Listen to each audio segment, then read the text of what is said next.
Yeah, just say prayer. Good morning, everybody. Let's start with the pledge of allegiance. I pledge allegiance to the flag of the United States of America and to the republic for which it stands, one nation, under God, indivisible, with liberty and justice for all.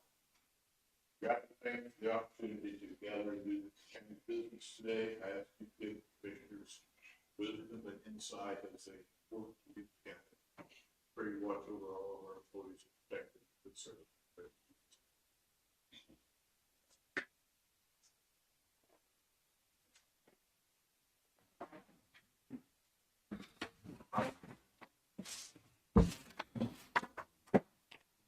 I'll make a motion to approve meeting minutes from last week. I'll second it. Motion moved and second. All in favor? Aye. Aye. I'll make a motion, we pay the claims in the amount of $277,912.37. I'll second that motion. Motion moved and second. All in favor? Aye. I don't have any ads and abates today, but I do have the park report. You did. You did. And I'm locked out.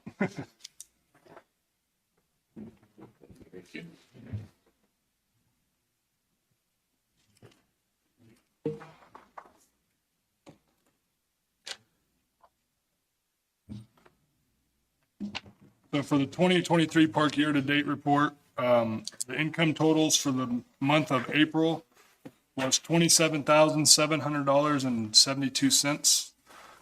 Compared to March was 16,000, or right at 17,000, so we're doing better there. Expenses total for the month of April was $21,459.83.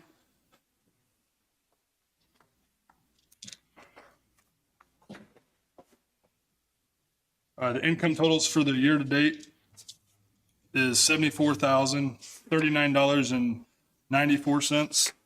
And the expense totals year to date is $96,903.84. So in the month of April, we gained $6,240.89.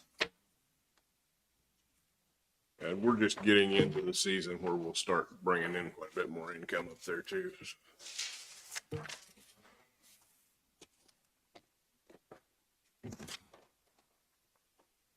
Any more? Or you guys got anything right off the bat? Any more?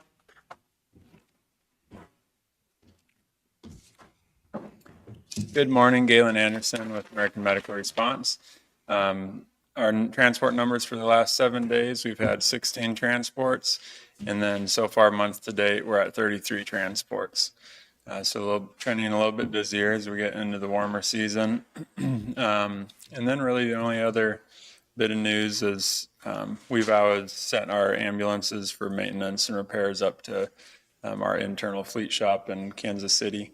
And just with the demand on that fleet shop, we're going to start, we started utilizing the Ford shop in Pleasanton for regular PMs and maintenance and things like that. So just kind of I guess just a fun fact.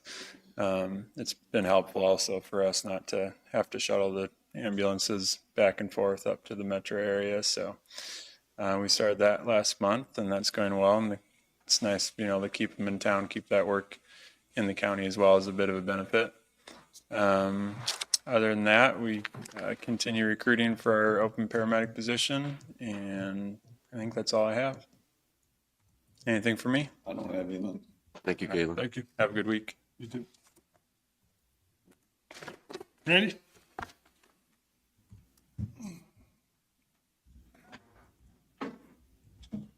Morning, Commissioners. Randy Higwold, Linn County Rural Fire Emergency Management. I handed out the weekly run totals. We had 9 incidents over the last week. Brings our total for the year up to 171 calls. Assistant Chief Schroyer started today, so we'll be working with him, getting his boots wet and on the ground, moving forward on that. That is all I have right now, unless you guys have questions. Thank you, Randy. All right, thank you. Sheriff?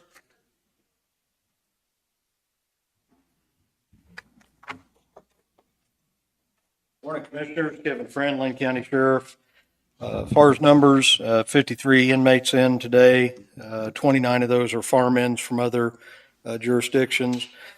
151 911 calls this past week, 3,893 jail contacts, 622 calls for service countywide, 14 civil service papers, 6 VIN inspections, had 18 new cases open and 6 cases closed, 4 vehicle crashes, 116 calls for service for school resource officers, 221 people scanned at the front door of the courthouse by bailiffs, and 39 of those 221 ended up some sort of call for service to assist the citizen that was incoming, and had 6 livestock out calls this last week. That's about all of our activity. We had a pretty good call load and seemed to work quite a bit with fire this past week. So that's about all I have, though. Anything for me? Thank you, Commissioners. Sheriff. Have a good day. Jessica and Sean. Kevin, will you step in and see if Jessica and Sean are available, please? Thank you.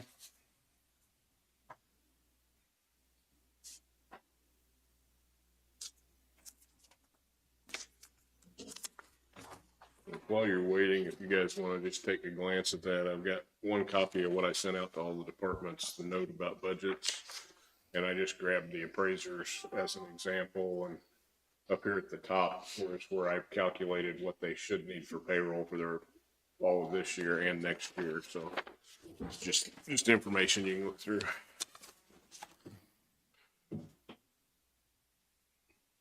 John's here. We're ready for you if you want to come on up.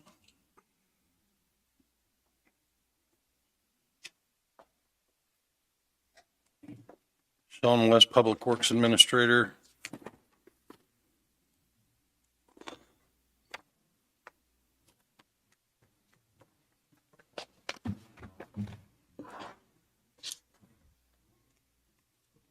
Couple of items.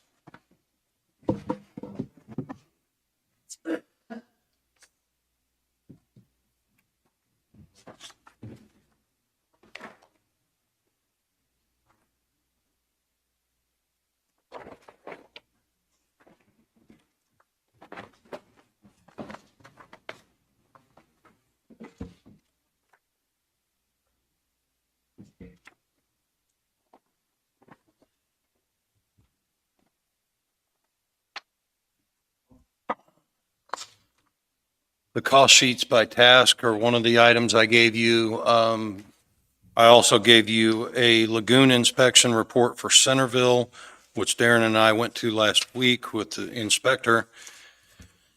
The lagoon obviously passed, but he had some recommendations. One was there was small tree growth on one side of the lagoon. He said most of it you could take out with a pocket knife, but he said that would need maintenance, and some honeysuckles down in one of our fill areas that he also wanted us to take a look at. We'll get those cleared up in the coming days or weeks, weather permitting. Also, there was an inspection from the State Fire Marshal's office for the cabins. Those all passed as well at the park. And then Got a surplus property resolution there that John. Have we got internet to the cabins yet? Or I know Chris has been really busy with everything going on. Is that complete? I'll have to check and report back to you on where that's at. He and I have spoke about it, but not I know he's got a lot. recently. And I think we were going to put TVs in there too. Yes. Needs internet, right? I'm sorry. They need internet, that TVs, correct? They'll be capable of casting and internet capabilities, yes, I believe. And then the surplus property resolution you have, those are the items that we're asking to surplus. Obviously, with the Traco purchases, we will not contact Purple Wave, and set up the auction for those items until we have the equipment to replace it. Once we pull those backhoes, out of service, then the hours, everything, they have to be in the condition that they're shown on the auction site. So we'll have to have the equipment in before we auction them off. When's that first excavator coming? Isn't it on site? Can't they bring it? I believe Jessica got emails on that, and I believe it's going to be here in the next couple of weeks. And the second one was farther out.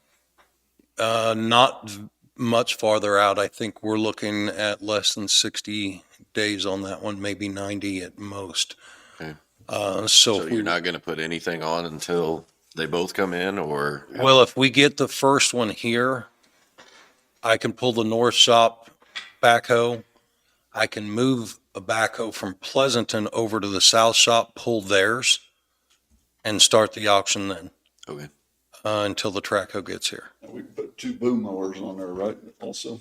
Yes, We got 3, right?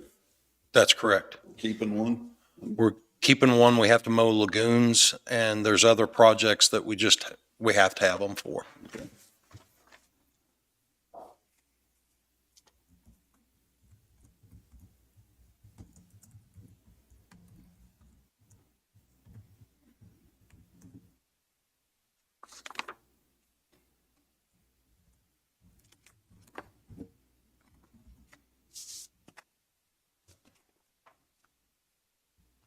So you're wanting a motion on that, surplus resolution? That is correct. Make a motion that we accept this resolution 2023-24 for declaration of surplus property. I'll second. Motion made, second. Any more discussion? No. All in favor? Aye. Aye. Looks like you have 10 items and then economic development has 1. Right? That's correct. I'm gonna have to buy that station wagon. I like it. You what? Is that what that is? Is the station wagon? That's correct. I love that car.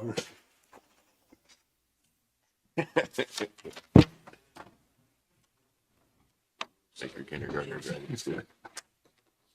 Then I need it back. I'll get a copy and get it right back to you. The last 2 items I gave you are service agreements for the track hose, and I'd ask that you hold those. Mike is coming in probably about 30 minutes. I expected to be a little later this morning talking to you, and he is going to give you all the information about what the benefits of those programs are, since he's worked under them as both a foreman and mechanic. I would much rather he speak to you about those. Okay. I have nothing else for you this morning. Where are we at on the dredging of those lagoon ponds at the park, at Linn County Park? David and I, both for the lagoon dredging and the park house, we've been trying to get together to work out a funding mechanism and spend some time together to look at the bids versus what we have for funding and how we can fund those projects, and that has not happened yet.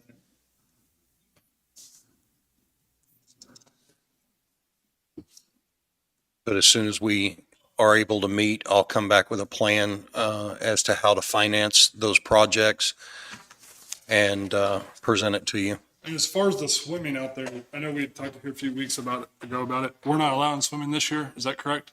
That's correct. The process is we have to get a engineering company to design the swim area and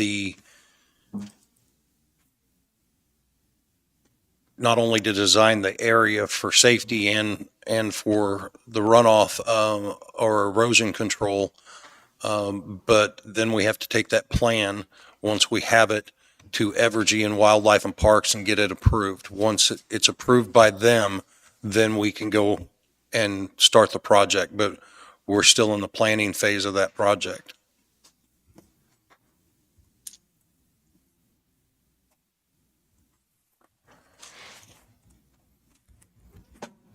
You guys got anything? I don't have anything. All right. Thank you, Sean. Thanks, Sean. Jessica got anything, do you know? I don't believe so, but I have to check.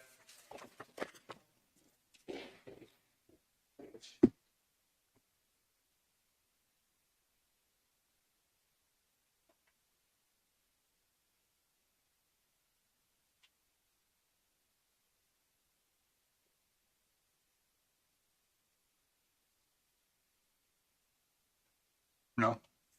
All right, we're kind of running through things. So I think Darren was wanting an executive session at some point. Yeah, Darren needs, executive session on legal matters, probably. Well, I had 2 or 3 additional legal matters to cover with it, maybe 15 or 20 minutes. I'll make a motion that we go into executive session with Darren for 20 minutes for legal. I'll second it. Motion been made, second, all in favor? Aye.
What'd you do, Dave? Kick a cow or what?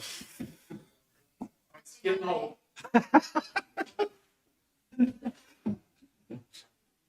Wearing out. Burning up, so.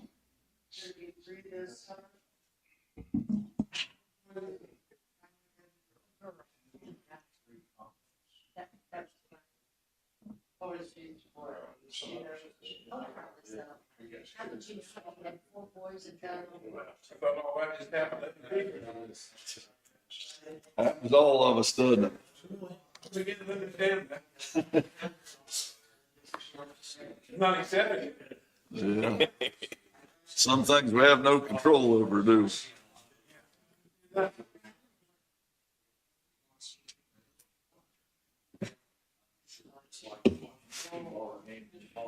We had no action. We good to go.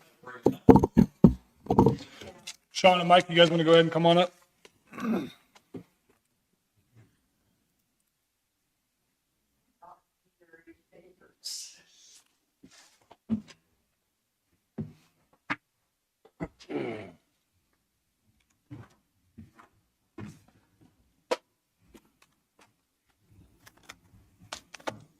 We'd like to enter an agreement with Foley on the new excavators we purchased. It's a service agreement. And it is $1,039.79 per service. And that is, they send us the filters, oils, anything they want us to change, they send us. And at 1,000 hours, every 1,000 hours, they come down and do their service and inspect and everything on the machine. We take care of the 250, which is just an oil sample, and the 500 hour we take care of is an oil change and filters, and the 750 is another oil sample that we send in, and then at 1,000 they come down and do their service. And so we're paying for the 1,039 for their service. We have to pay that each time we're Yeah, touching something with them. well, it'd be at the 500 and 1,000. Okay. The 500 is when we get all of our filters to change the oils and service it. And that 1,000 is included. That's travel. That is travel, labor, and SOS samples and everything. Okay.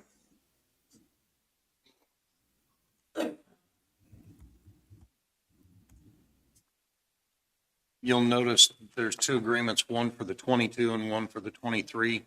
The 23 doesn't have any signature blocks because it's not here yet. They couldn't finalize the agreement. So you don't have a serial number. Yeah. So it says CVA's planned start date is 5/12, so they're gonna move that back until the day we get it, or how's that work? Yeah, that's just the day. It'll start the day that we get it. It's actually in service date. When this was just drawn up the 12th. Okay.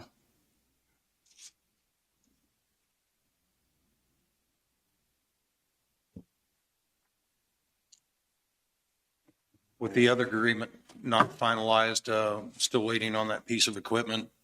I don't know how you want to handle it, but if you agree to these, then I can either bring it back when it's ready, or you can agree to us to enter those however you want to do it. But the cost of the oil changes and everything, we're going to have the cost on the filters, the oil and everything else. So the cost of the agreement should be either deferred on the items that we're getting rid of that we won't have maintenance issues on, and on the parts and stuff that we'd already be purchasing to service these pieces of equipment. So all the oil and filters come with this, and just whenever they show up, the trip. Yep. For their trip. Yep. Yep, we don't have to call, we don't have to order nothing, they just show up. All we have to do is go get them out of the box. And it's the same agreement we have on all the blades and the track loader down here, Now Is it's it pretty working pretty good? Huh? Is it working good? Yeah. Now that I got them all on the same thing, it's a lot easier to keep track of. We don't have this one getting this one, this machine getting that. They're all the same. I've just made it to where they're all the same agreement. Takes all the guesswork out for everybody.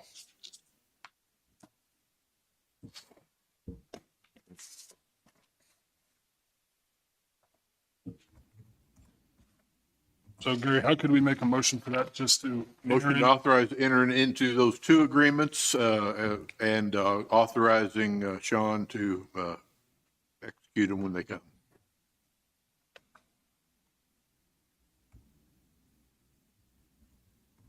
The understanding that they will each be effective when you get the equipment.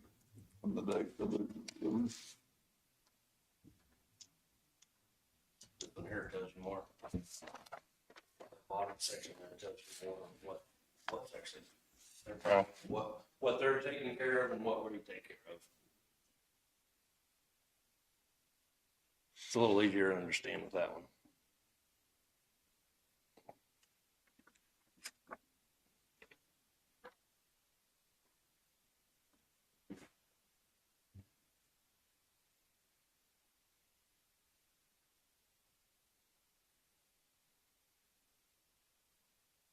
And do we have these on the Bobcat too? No? Is that more of a simple maintenance? Oh, I could tell you. I just saw emissions on here and I'm like, Yeah. it's worth it. Yeah, well, that one there, they don't do any emissions service on them. Oh, I guess this is not included. Yeah, Okay. not. They'll be good to 5,000 hours before you should have to do anything to them.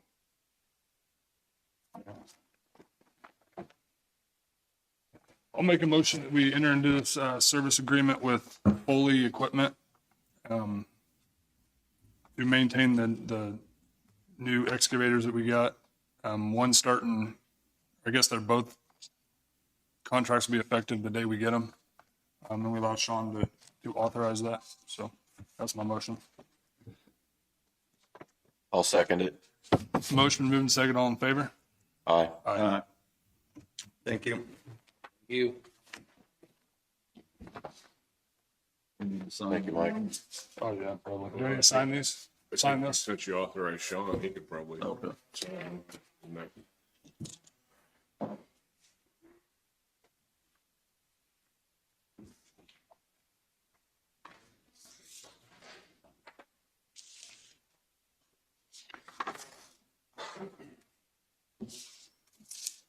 All right. Dr. Allen's not here yet, huh? Amanda here? No.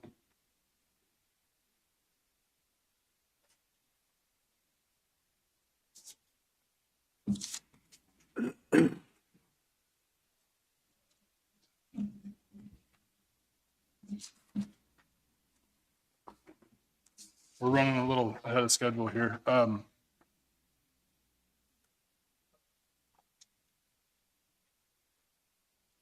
Is Randy coming in for the county building discussion? I don't know what's set up on it. I just put a time on there. I would assume he probably would.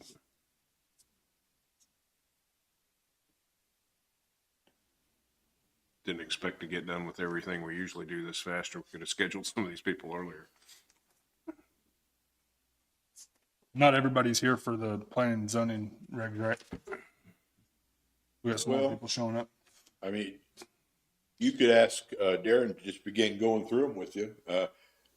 We know that the people he spoke about, the solar companies, just have one thing they won't talk about. And so he could go through the other changes with you. Are you guys good with that? Go ahead and start on it. Everybody here that needs to be?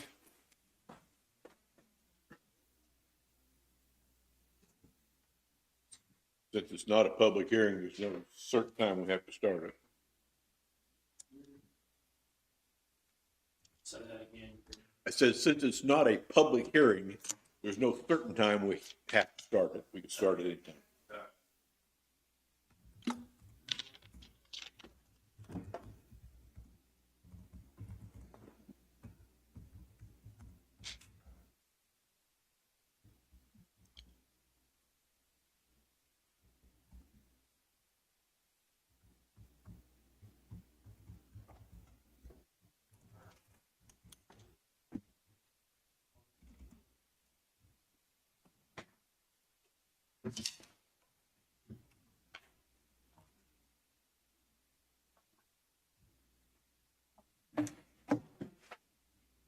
Darren Wilson, Planning and Zoning Director. Good morning, Commissioners. I'm here today to bring to you the new the draft of the zoning regulations and the subdivision regulations. Unfortunately, Mr. Kaup, that was hired to write these is in the hospital. I received a phone call Saturday.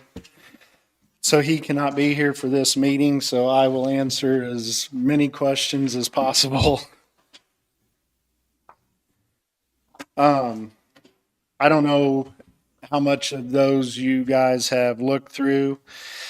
So basically, I'm not going to go through everything. I'm just going to highlight the changes and answer any questions that you have. So the Planning and Zoning Commission voted last week to bring this to you guys for your approval.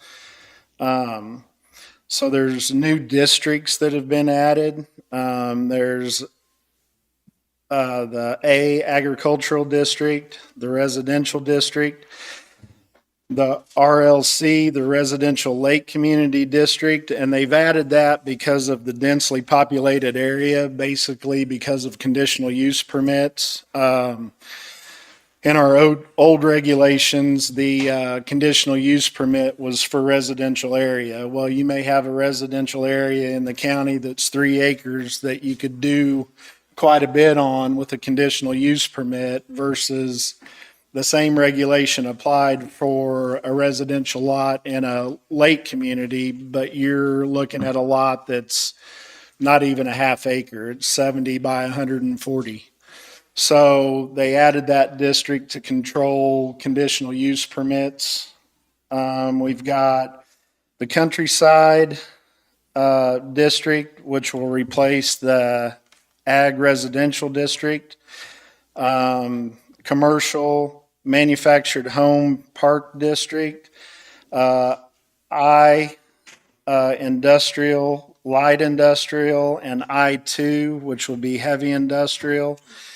There's a P district for public use and a mixed use district. The mixed use district would be like for unincorporated, densely populated areas like Centerville, where you may have commercial use and residential use to where you can do it together and not have to have the separation between commercial and residential. It can be built all together.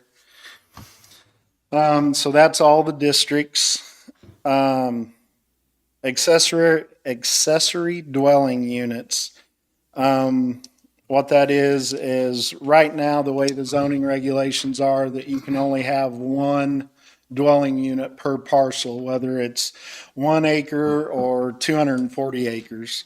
What this does is allow somebody to build another residence on a parcel of land for family or farm workers to add living quarters. What it does is it cuts down on a bunch of the lot splits that we do. So you may have 240 acres and a son wants to build a house on that parcel of land. We have to do a lot split, survey done, everything for that other dwelling unit to be built. With this, we don't have to do the lot split. It'll allow family, or if the landowner wants to, if he has a crew of people that work for him, he can put living quarters on it for him. Does it still have to be a separate 911 address? So it does, and we've got to work with Pam on how to do that. We've talked about it, and it could be like such and such address A and such address B. We haven't come to a conclusion on how that'll work. The other change would be to Article 21 in the building permit section. It's a certificate of completion, and what that is, it's not a life safety inspection, but it's an inspection to come out and make sure that they've built what they put on the building permit to match it. And then we'll give a certificate of completion. And that certificate of completion can be then given to the, Fraser. to the appraisers. And then we've added wind and solar. So the wind basically in domestic areas will be allowed if somebody wants to put a wind turbine up. They'll have to meet setbacks, get a conditional use permit. So basically it's for their own use on their land. And then as far as commercial use, it was decided that that a prohibition on wind energy will be placed in the county. What that means is there will be no wind allowed for commercial use. The other change in the zoning regulations is solar energy. They've wrote regulations basically the same for domestic use. You can use it for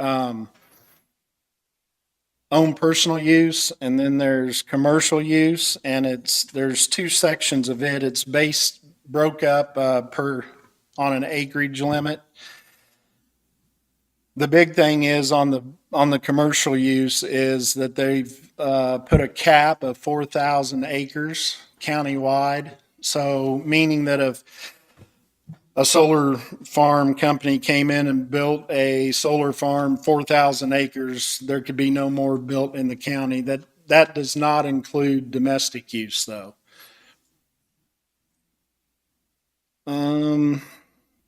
Basically, that's all the changes in the zoning regulations. Do you have any questions on that? Do the zoning regulations address the question that the guy was raising last week about living in an RV? Yes, it does. So that'll be broken out per district. So like in the residential lake community, you will not be allowed to live in a camper year round unless that lake community has a designated area already assigned. So like Sugar Valley, when they wrote their bylaws and covenants, they designated an area from day one in their bylaws stating that a certain area can be used for RV use to live in year round. Now they have to meet certain specifications, but it's allowed there. Anywhere outside of that area, they cannot live in an RV year round. Out in the county, same thing. No recreational vehicle use year round. And it states in there that it has to be, if there is, it can be used for if they're building a house, they can stay in their RV. They have to report it to the zoning administrator of how long they may be staying in it.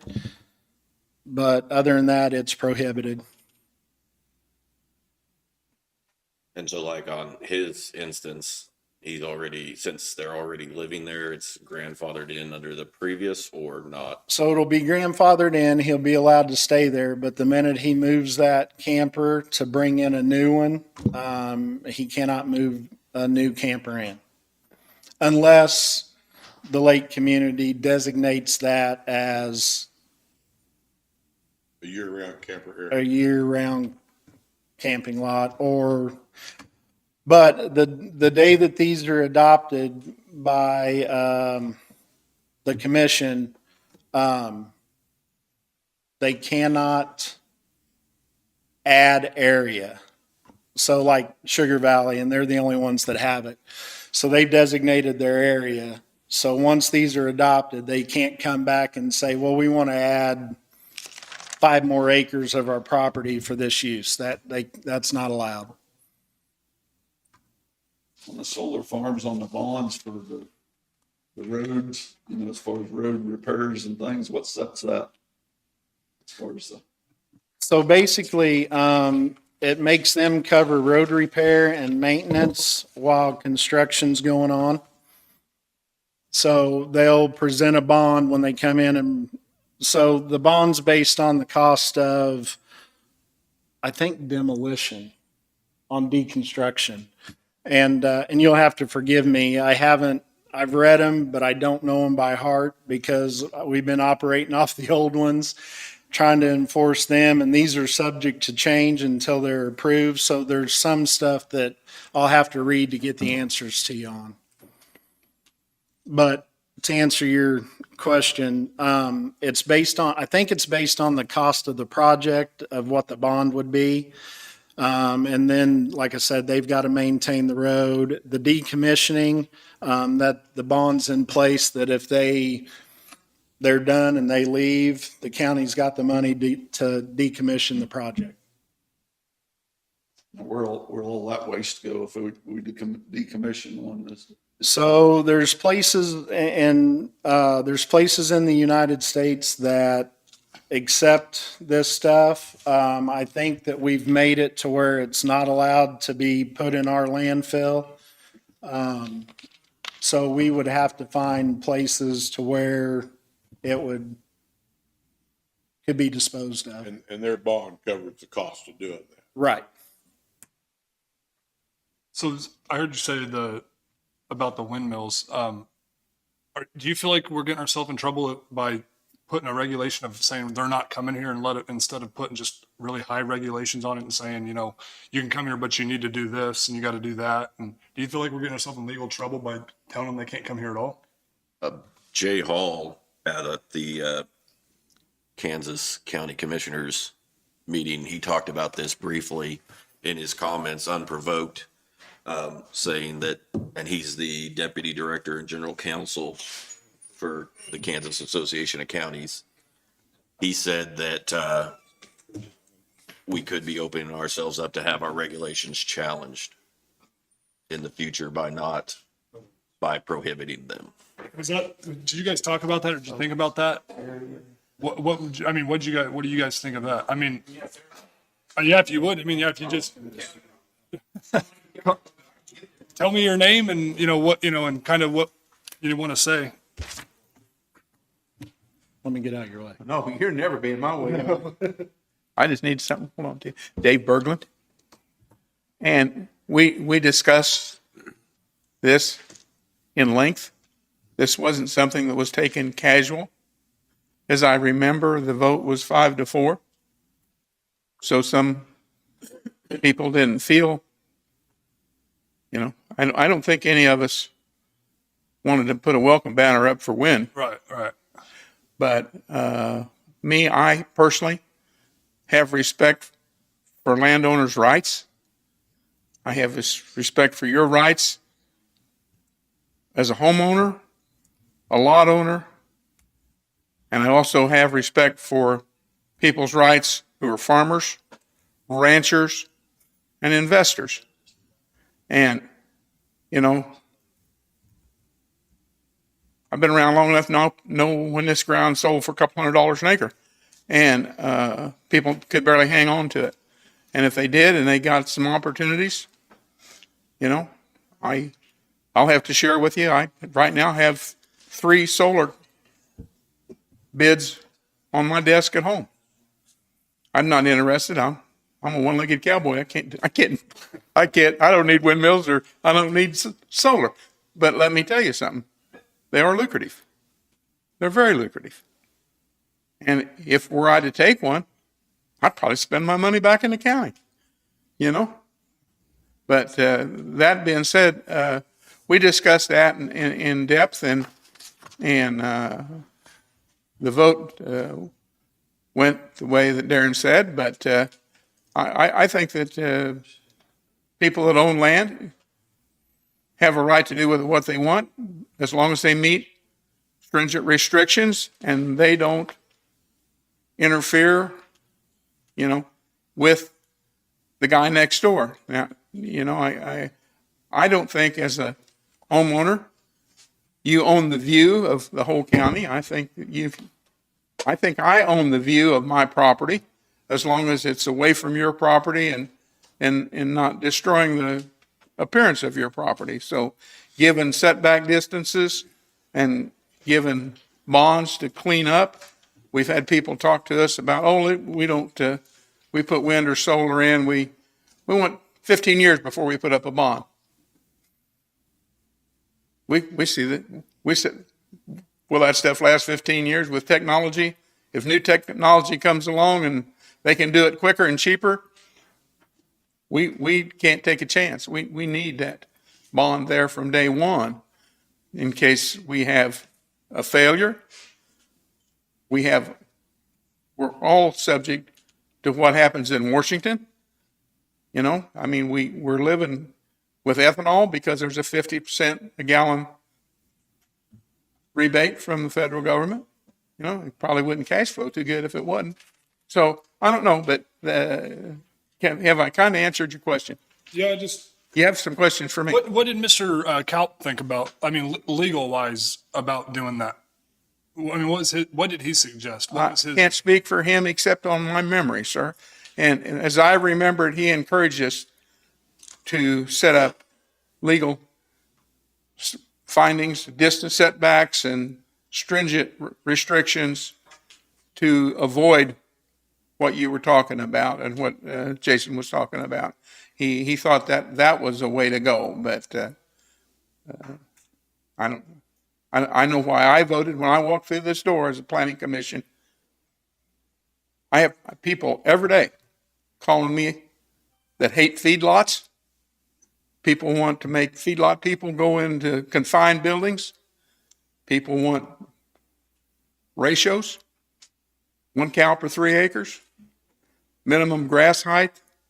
You know, I can't get into that. I'm not in the feedlot business. I'm a cow-calf guy, and it's the same way with this. As long as these things meet restrictions that are set by the planning and zoning, if that is an option for the landowner, I think landowners do have rights. Gary, how do you feel? I mean, is it something that we should check into with, I mean, so if we go into someone wants to go into litigation with us over, you know, and fight us for that, like a landowner and a company that wants to put a windmill on someone's land. I mean, where do you, Anytime you restrict the property owner's rights, there's the possibility of litigation. However, a complete ban on something is a much greater restriction than limitations. Therefore, I would say that I think I agree with Mr. Kopp that you probably have a greater chance of getting involved in litigation if you do a total ban than if you don't do a total ban. Now, there are at least a few counties that have done a total ban. I've heard different numbers. I couldn't say exactly how many, but nobody's litigated it yet. Can I comment on that? yeah, go ahead. There's some, Yeah, just state your name and. David Fisher, Centerville. There's 17 counties in the state that have either the full county or partial have made our wind bans. 12 of those counties were part of the Flint Hills project that the state went in and said, either part of your county or all your county, total wind ban. So just to be clear, Yeah. there's not 17 counties that have done it. 17 counties have a ban, but 12 of them were state banned. Yeah, so 12 of them were done by the state. Right. And then 5 counties on top of the state regulated or state declaration. There's been 5 counties that have put in a total wind ban, either part of their county or their full county. Well, Benson County was challenged in the Kansas Supreme Court, and it passed that challenge. So it's been challenged in the Kansas Supreme Court, and Kansas Supreme Court has said this is okay to do this with this total restriction. So you won't be the first ones to ban wind on your own in the county. 5 of them have done it already, in addition to the 12 that the state did.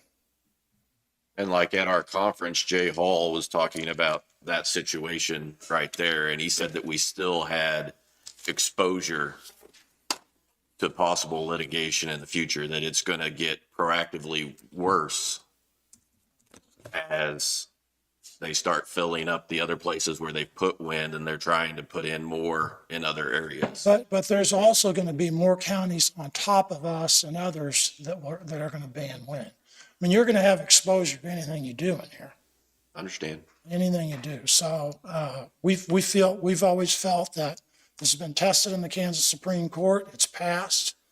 There hasn't been any challenges since then. The other comments I'd make was the Planning and Zoning Committee was a unanimous decision to bring these plans to you. All the zoning regulations, that was a unanimous decision.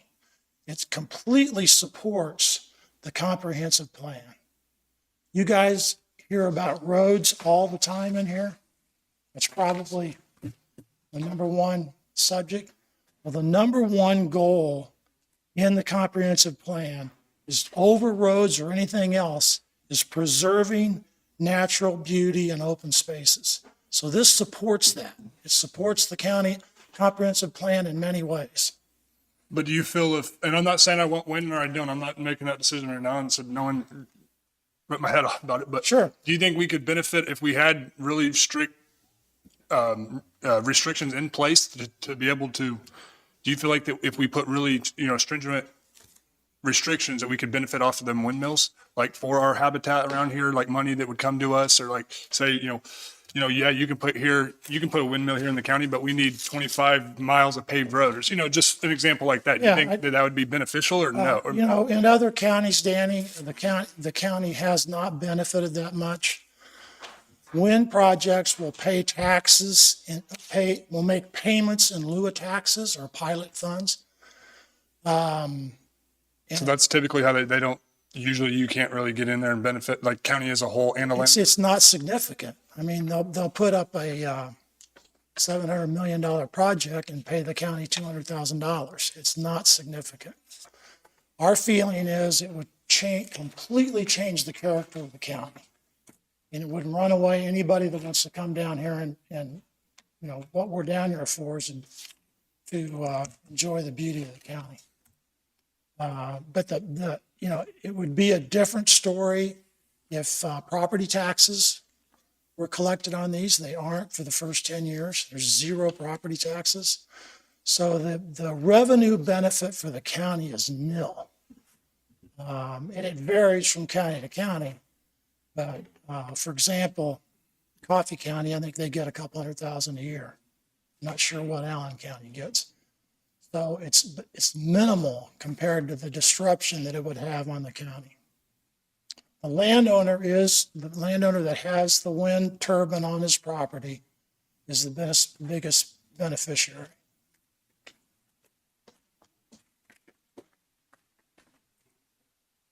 And all I'm looking at is our exposure on this. Yeah. Whether we're better off to set up guidelines that are stringent enough that we keep them out of here instead of doing a prohibition. Well, it's the same thing. You're after the same thing, but the legal counsel is telling us it's not the same thing. that we will be less likely to be challenged if we have our limitations in place rather than having just a prohibition. I would not say less likely to be challenged, less likely to lose a challenge. But I don't have any cases where zoning regulations have been challenged. All I can offer you is total wind bans have been challenged and they have passed the Kansas Supreme Court. But do you think It's pretty with powerful. each day with each county putting more prohibitions in place that it'll eventually start being really challenged by the government? I don't think so. Well, it's going to be challenged by the energy companies more than anything else. And since that Wabunsee County challenge happened, it hasn't happened since. Incidentally, Mr. Cow. Mike, go ahead and come on and say your name. Thank you.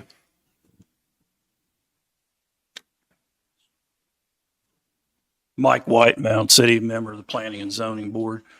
Incidentally, Mr. Cow, the attorney to develop the regulations for the new planning and zoning manual, or the update to it, was the lawyer that represented Wabunsee County in the initial challenge to wind in the state of Kansas, and went to the Supreme Court with Wabunsee County. So I think that there is a little bit of him talking out both sides of his mouth on this thing. You know, he was willing to challenge him in court and did so successfully. I just feel like that, you know, that the ban will hold up. I don't know that, you know, your idea that potentially that government will force the density of these alternative energy sources down our throats will force us into court or not. But one thing I do know is that based on the comprehensive plan, and which a lot of it was put together through surveys conducted throughout the county, residents of the county, that 66% of the residents of the county, or the responders to the surveys that had their input on there, viewed wind negatively and did not want to see wind in the county.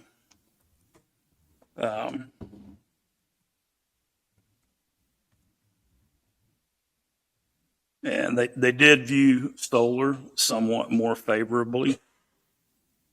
And that's why that we put stiff regulations on solar. If they want to come, you know, they can do it, but the regulations will be pretty stiff. The big thing about like wind generators is, if, you know, nobody wants to look at them, nobody wants to listen to them. And this was a comment that actually Mr. Kaup made. He said, what makes a difference whether the setback is 4,500 feet or 3 miles or whatever it is? Because once it breaks that horizon, you're going to see that thing at whatever distance it is. And I was geared, you know, really towards stiff regulations right up to that point. But when he said that, I thought, you know what? It doesn't matter what you put in the way of regulations. If the residents of the county don't want to see them, that's the only way you're not going to see them, is just to prohibit them. It doesn't matter what setbacks are. When you're talking about setbacks, what do you mean by that? The So distance far from from a a house. property line to where a wind generator sits. Okay, but if we had those setbacks, you know, we wouldn't have them, I guess is what I'm saying. Still, They can string together enough leases that, Gary, you can correct me if I'm wrong here, that a fence doesn't divide a solar farm. So if they strung together, a wind farm. So if you had multiple landowners in one lease and it was 2 miles long, then if you had, for instance, 4,500 feet of setbacks, it might not be on one farm, but it could be on the next farm, and it would still be there because the fence doesn't divide the land. Well, if your setback is based on property lines, that's what it would be. I mean, it depends on how your setback is written, practically. But if it's based on property lines, I guess I don't know the actual answer to your question. You're saying property lines instead of leased lines. Yeah. I mean, the only way I've ever seen them written is on property lines.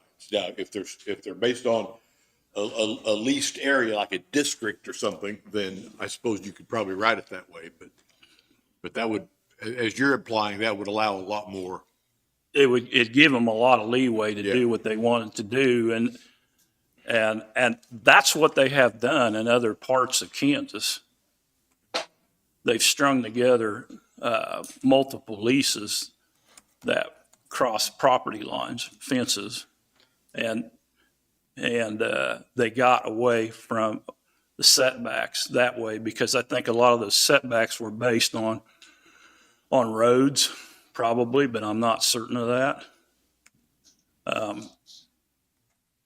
I think you have to think about this thing as vertical, just like Mr. Kaup said. It doesn't matter really what the setback is. You know, if they can figure out a way to get it in there, you're going to see it. So don't we kind of run into the same thing with cell phone towers? We can't legally, we don't vote against them, right? Well, there's a specific statute protecting cell towers. Do you think was there a road to getting to that point as? Well, the state so far has kind of taken an anti-wind position in terms of its Flint Hills ban, for example. And so, as long as we've got a conservative Republican legislature, it'll probably continue to take that approach. My concern is just the legal stance on it, is if we're making the right decision on putting a complete ban against them. I mean, that's my only concern. I'm not saying I want them, I don't want them. I'm not even, I'll let you guys ever know my decision on that. But well, the Zimmerman case did find that Bunty County could do it, but it also raised questions that haven't been answered. It said, does the fact that they're allowing individual use, like ours does, without commercial use, does that take away some of the weight to their aesthetics argument? They also raised some questions about some of the constitutional issues involved. They didn't address those questions because those didn't come up in that particular appeal, and it's not been brought to the Supreme Court since then. So there are some, it's not like saying, well, the Supreme Court decided, it's definitive, it's done, it'll never be dealt with again. It will sometime. But And Wabaunsee County was landowners challenging the zoning regs, not a utility company coming in and challenged the zoning regs. So they had less resources probably to fight. I would be surprised if the utility companies weren't funding them somehow, but I don't know that.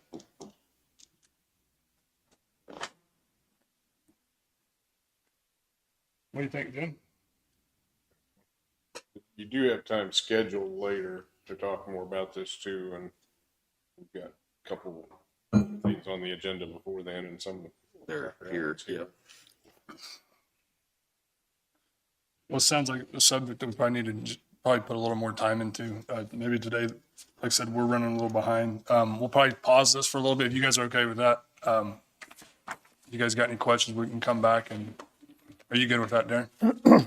Yeah, I know that there's a couple, 2 or 3, 4 solar companies coming in at noon to speak to you.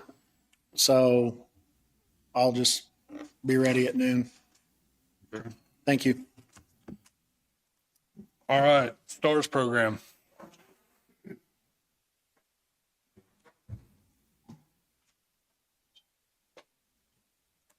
On the budget, we can scratch the windmill that we were planning on putting in STARS, and we can get rid of the feedlot that we put in that original budget. So I'm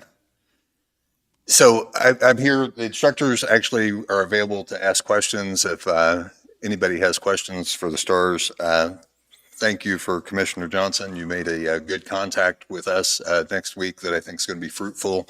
I've made the original contact for a company that wants to support us and support our students with HVAC. And I think you were instrumental on getting that started. And so, and this is how things are going to work, you know, in the future. It's developing. The one that reached out to me about it, so. Well, credit goes to wherever credit goes. And so, and really it's, the old saying is you can accomplish anything if you don't care who gets credit for it. And so, so today, I think you guys have had a chance to review some of the documentations that I've had. We can make this short or sweet. We can answer questions as long as you want to answer questions. I did bring a revised budget. The original budget we had was a quick budget based on other schools.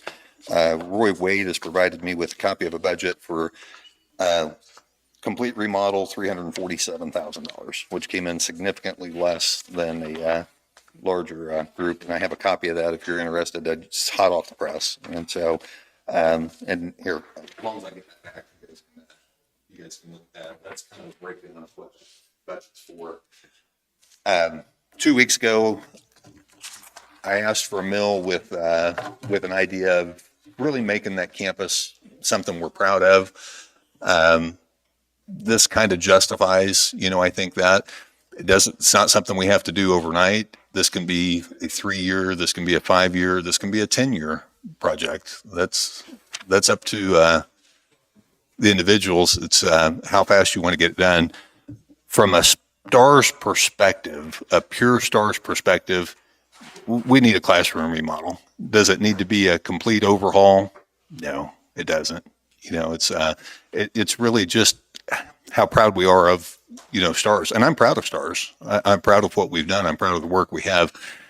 Shane Kurd's back here with the cowboy hat on. Shane kind of took it upon himself to become director of student placement for STARS. And what are we, about 83%, I think? Yeah, it's an 80% placement right now in their field of studies, and I've got the balance up and all the interviews this week. And 80% placement before graduation that students are placed. And really, that's the important thing, is that we're training students that are getting placed in well-paying jobs. And so, didn't have those numbers last time that I was here. We're done with our second semester at STARS. We got some real solid numbers that we can get you. So I'm just going to answer questions. If anybody has questions, I've kind of told you what my big, hairy, audacious goals are for STARS. If we need to make them less big or less hairy, figure out the details. I reached out to Flint Hills Tech in Anderson County. Then I talked to the superintendent over there and actually talked to the banker, man that was on the school board when it started. And Anderson County School paid for all the buildings. They took care of the building project.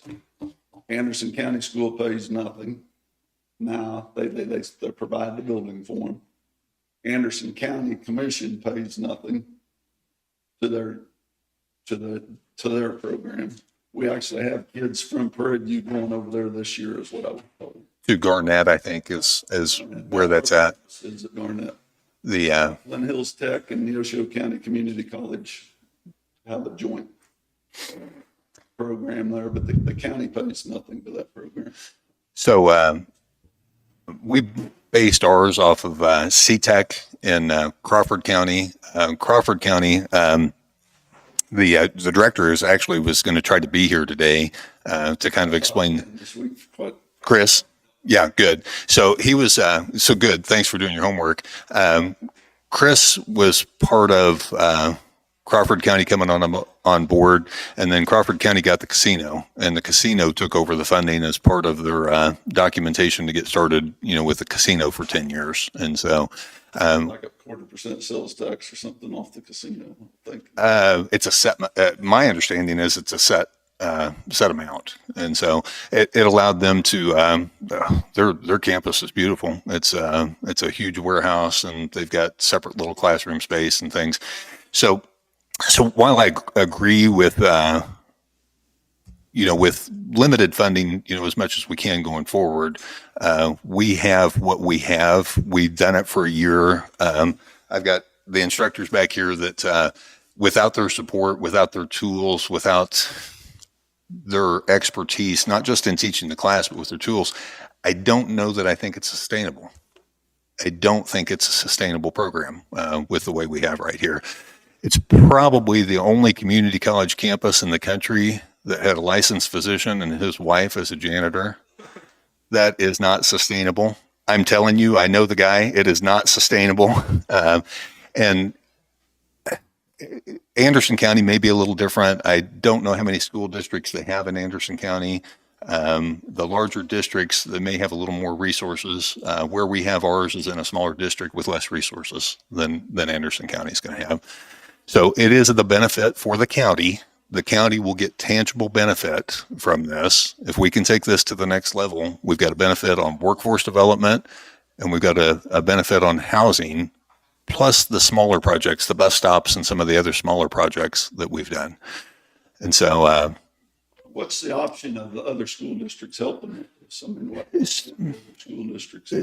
so I'll explain it the best that I understand it.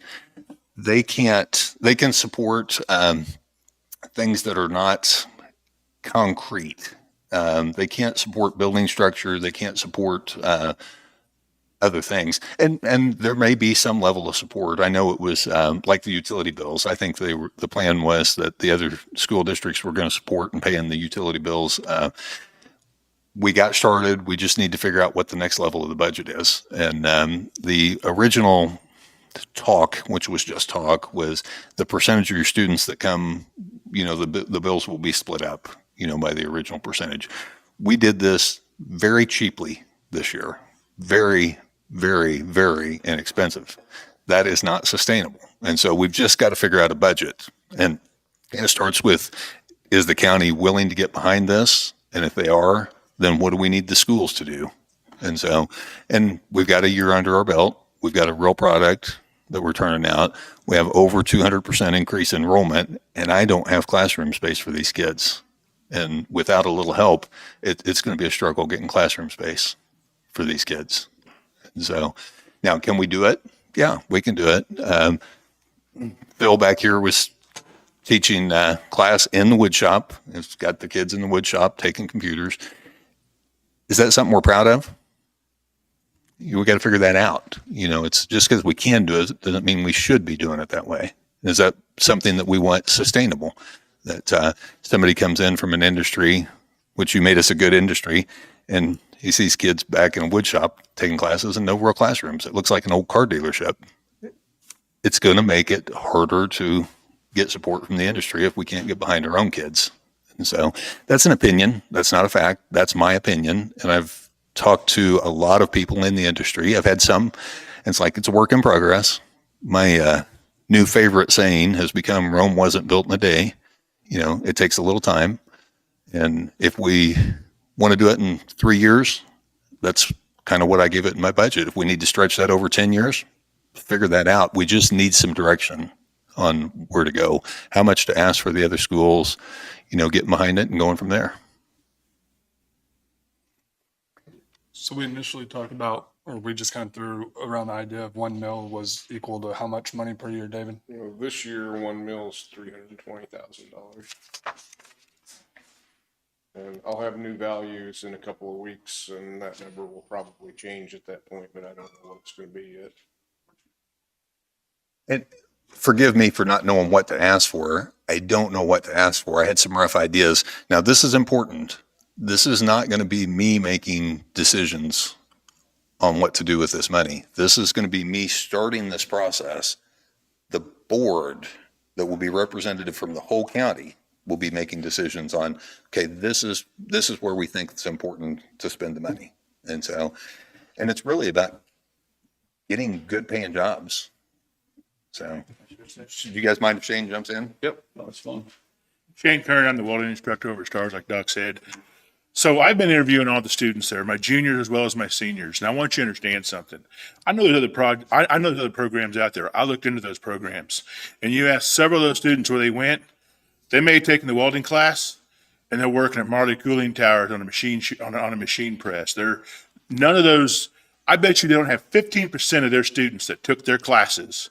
They don't have 15% of their students that actually got into a job that pays the money that it should be paying and doing what they actually studied to do. When I sat down to do this, I have spent hours and hours and hours in talking to these young students and where they want to go.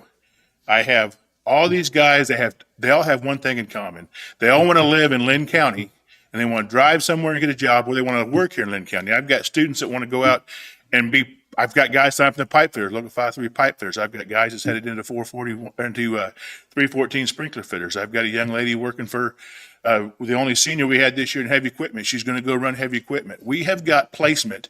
This program is not like any other program. Linn County should be very proud of this program, and it's because Doc has put together a group of us instructors.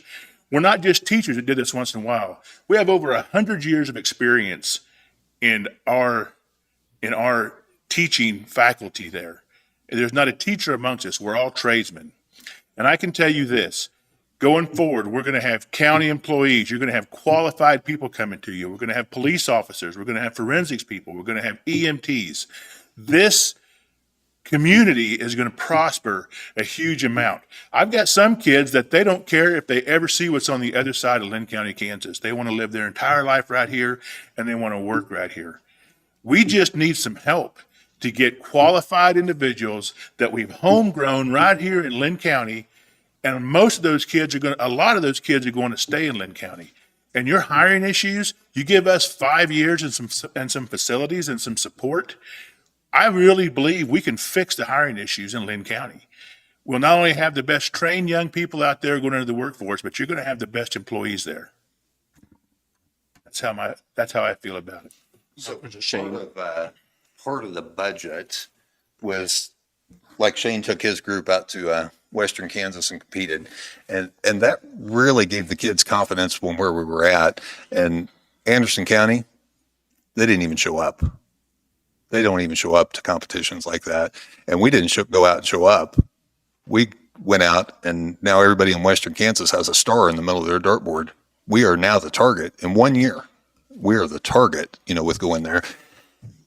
I am proud of what we're doing as Stars. I'm proud of the team that we've assembled. I'm proud of the opportunities that we have in Linn County and the opportunities that we're giving kids. These are opportunities that have never been there before. How do we want to sustain it? How do we want to get behind it? How proud does everybody else want to be at this program?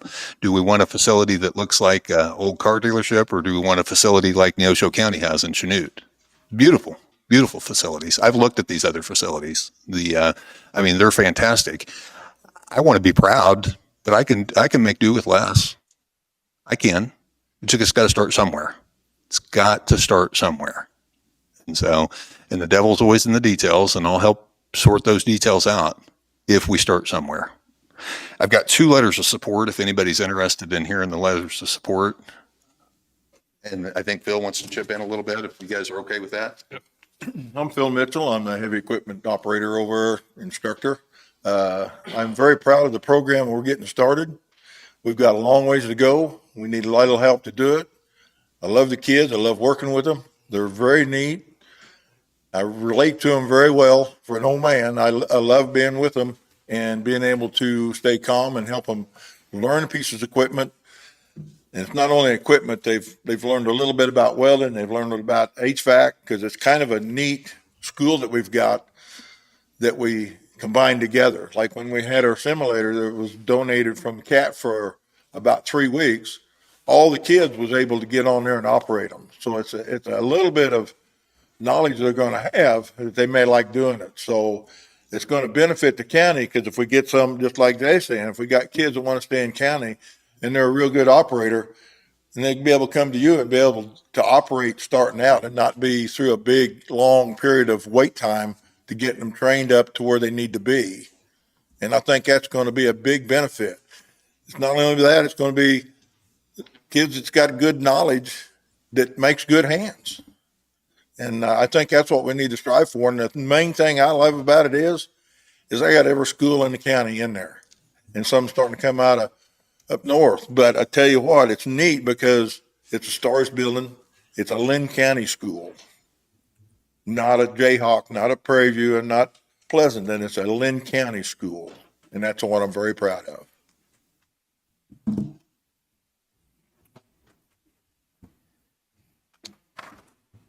So you guys have had an opportunity to think and cuss and discuss this, at least in your own minds. My hope is that there's a number that all three of the commissioners can get behind. And if there's a number that all three of the commissioners get behind, do it for a year, do it for 2. You guys set a timeline. If there's not a number that all three can get behind, I need 2 to get behind a number, and I need to get started. I need to start demolition. I need to start classrooms pretty immediately. And if I don't get started with that, I got to come up with a backup plan that I don't think anybody will be proud of the backup plan, but we can make it work. You know, I talked to a lot of people the last few weeks, and I haven't found anybody that don't think it's a good program, including myself. Good. I'll say that. Good. So, But let me finish this here. Yeah. Fred Gardner, which is a District 9 representative in Anderson County, he gave me these numbers. I asked him about, my idea is Jayhawk and Prairie View could buy into this, you know, to spend. You guys took $80,000 is the way I see your Pleasanton is making an $80,000 a year payment. Is that kind of I think that's probably accurate. Yes. the way I see that? And you know, Fred gave me these numbers this morning, and the cheapest school district per pupil from the state's $22,602 for 23. That's what the state, it's Kansas Department of Education website's what he said, and you can go to it and look at it. And that is the cheapest. And those kids are being educated through these schools, and they're getting this money. We're taking them over there for 3 hours. Am I right? Some, yes. Some, 3 hours is going to be seniors. Our senior welders this year didn't have a class, so they were there for 4 hours. Okay. But you're in the ballpark. We're actually taking money here at these other schools for these kids, and while we're putting them there, I think the other schools can buy into it. That's what I think. And like I said, I think it's a great program. Don't get me wrong. I'm not against the program. I think it's great. And I talked to Chris Mangiarelli. I talked to him at great lengths at CTEC this week. He called me. I reached out to Fort Scott Community College, Chris called you back. and he's the one that called me back. Chris is, his ears bleed after I talk to him because I have picked his brain and picked his brain and picked his brain. And, and a lot of what we've based is off of what CTEC does. I think it's a great program. We wouldn't have invested what we invested in it. I'm not worried about having a great program. We already have that. I'm worried about sustaining a great program. And I'm worried about, is it something we're proud of? I want us to be proud of something. I mean, it's, you look at schools and you see some pride, you know, in the schools. I want us to have that too. I don't, when we were bouncing out around ideas, tech seemed to come up, and tech has got a negative connotation. It was one of the things that I wasn't for the word tech in the name that we picked. And I made it clear that I wasn't for that. It's just got a negative connotation. You're seeing that in the press more and more, that schools that have tech in the name are actually going away from that, because these are careers. These are careers that kids are getting. Shane's welders, these are careers. These aren't jobs. These are careers. And that's the sustainability. As you know, Pleasanton's the smallest district. Yes. Yes. And they're the ones that bought into this deal the most. We had to start somewhere. I know. Why can't we get the other two to buy? Yeah. That's my question. Do you guys mind if Bill steps to the microphone? My name's Bill Hine, and I'm the HVAC teacher. And this really isn't about school or us. It's about the kids, our grandkids, our nephews, our cousins. I'd hate to be the person that didn't want to support it. And by supporting it, it's money too. Not just saying I like it, I like the program. You need to really like it and support it. And we need the money. I supported mine using all my tools. Same here. And that isn't right. This is for our kids. It's not for me. It's not for you guys. It's not for the county. It's for the kids. And hopefully these kids can go out and make a living and make Linn County better. That's my belief. Thank you. Thank you, Bob. You can tell that I've got passionate instructors. So I don't know that there's a lot more to discuss. We either pick a starting point or we do the best we can. And part of the magic of STARS is we've got all these different career paths. And I've got ideas. In fact, I've got an 11 o'clock meeting that I hope I make it back to in time on taking STARS to the next level. And it's how big we want to get. It is nearly impossible to get all these kids that we have in Linn County to all the different opportunities in Kansas City or Fort Scott or Pittsburgh. But if we can offer them here in Linn County, I think there is value to that. And so if we can all three pick a number, that gives me a starting point. If we can't all three pick a number, let's do what we can to get a starting point and see what we can do to make this happen. Now, so we're aware of time frames. I've got a budget. I've got Roy's budget. He thinks that if we can get started fairly quickly, we can have this done by the 15th of August. The longer delay, the tighter the schedule gets, and then it becomes a point that we're not going to have construction. And that's not me trying to give a hard sell. That's just a fact. The fact is, time is not our friend. Well, I haven't budged on what I think about it. I'm in 100% support of it.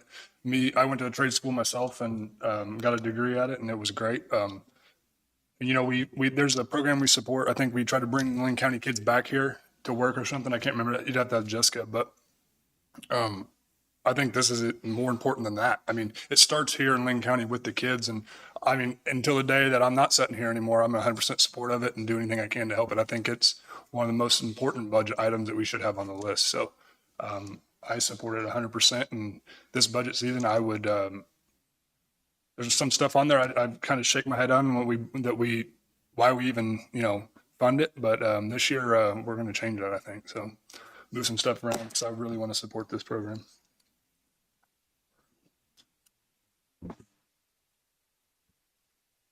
What do you think of a $500,000?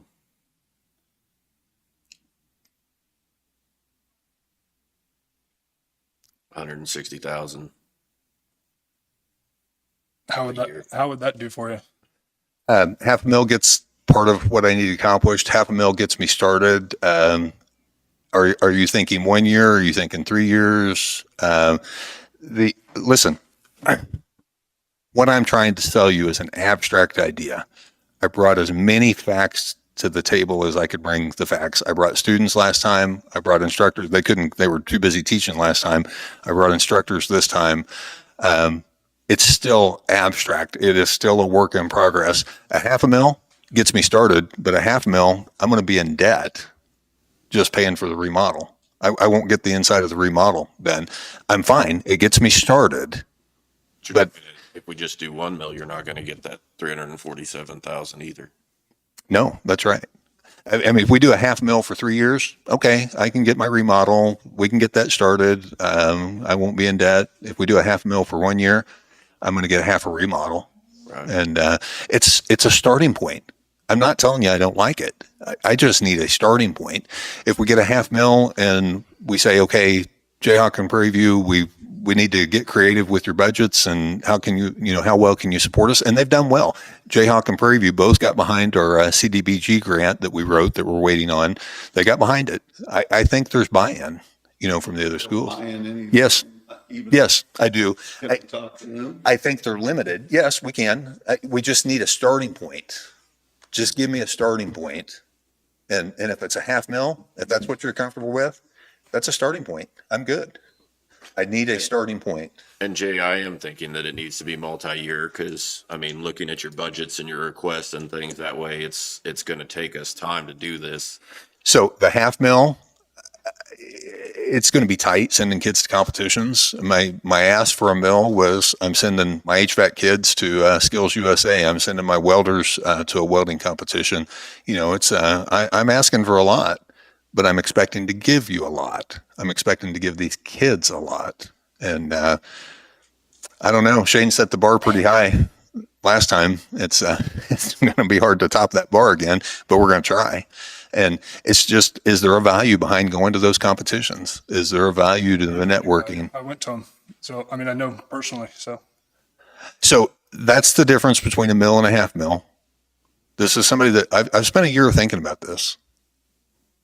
I spent a year with this meeting in mind of, I'm going to go in with a big, hairy, audacious plan, and you guys can tell me to trim it down a little bit if you need me to, but I'm going to think big.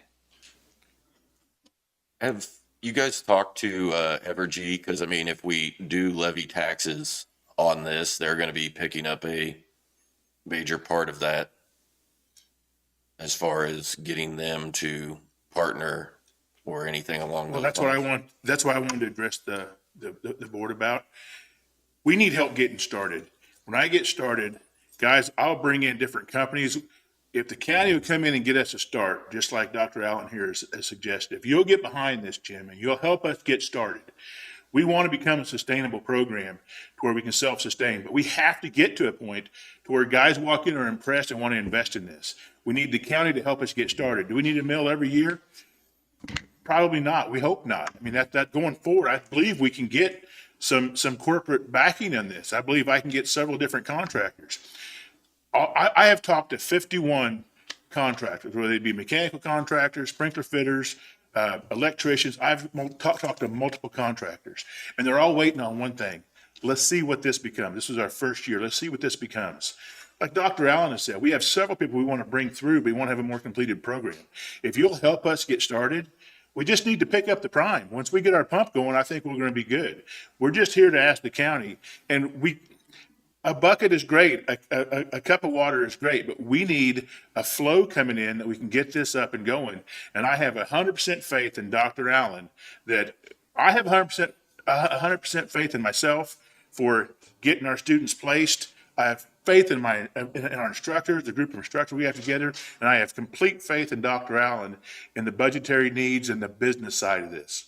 We need help getting started, and I assure you, we will make this the #1 trade school in central Kansas.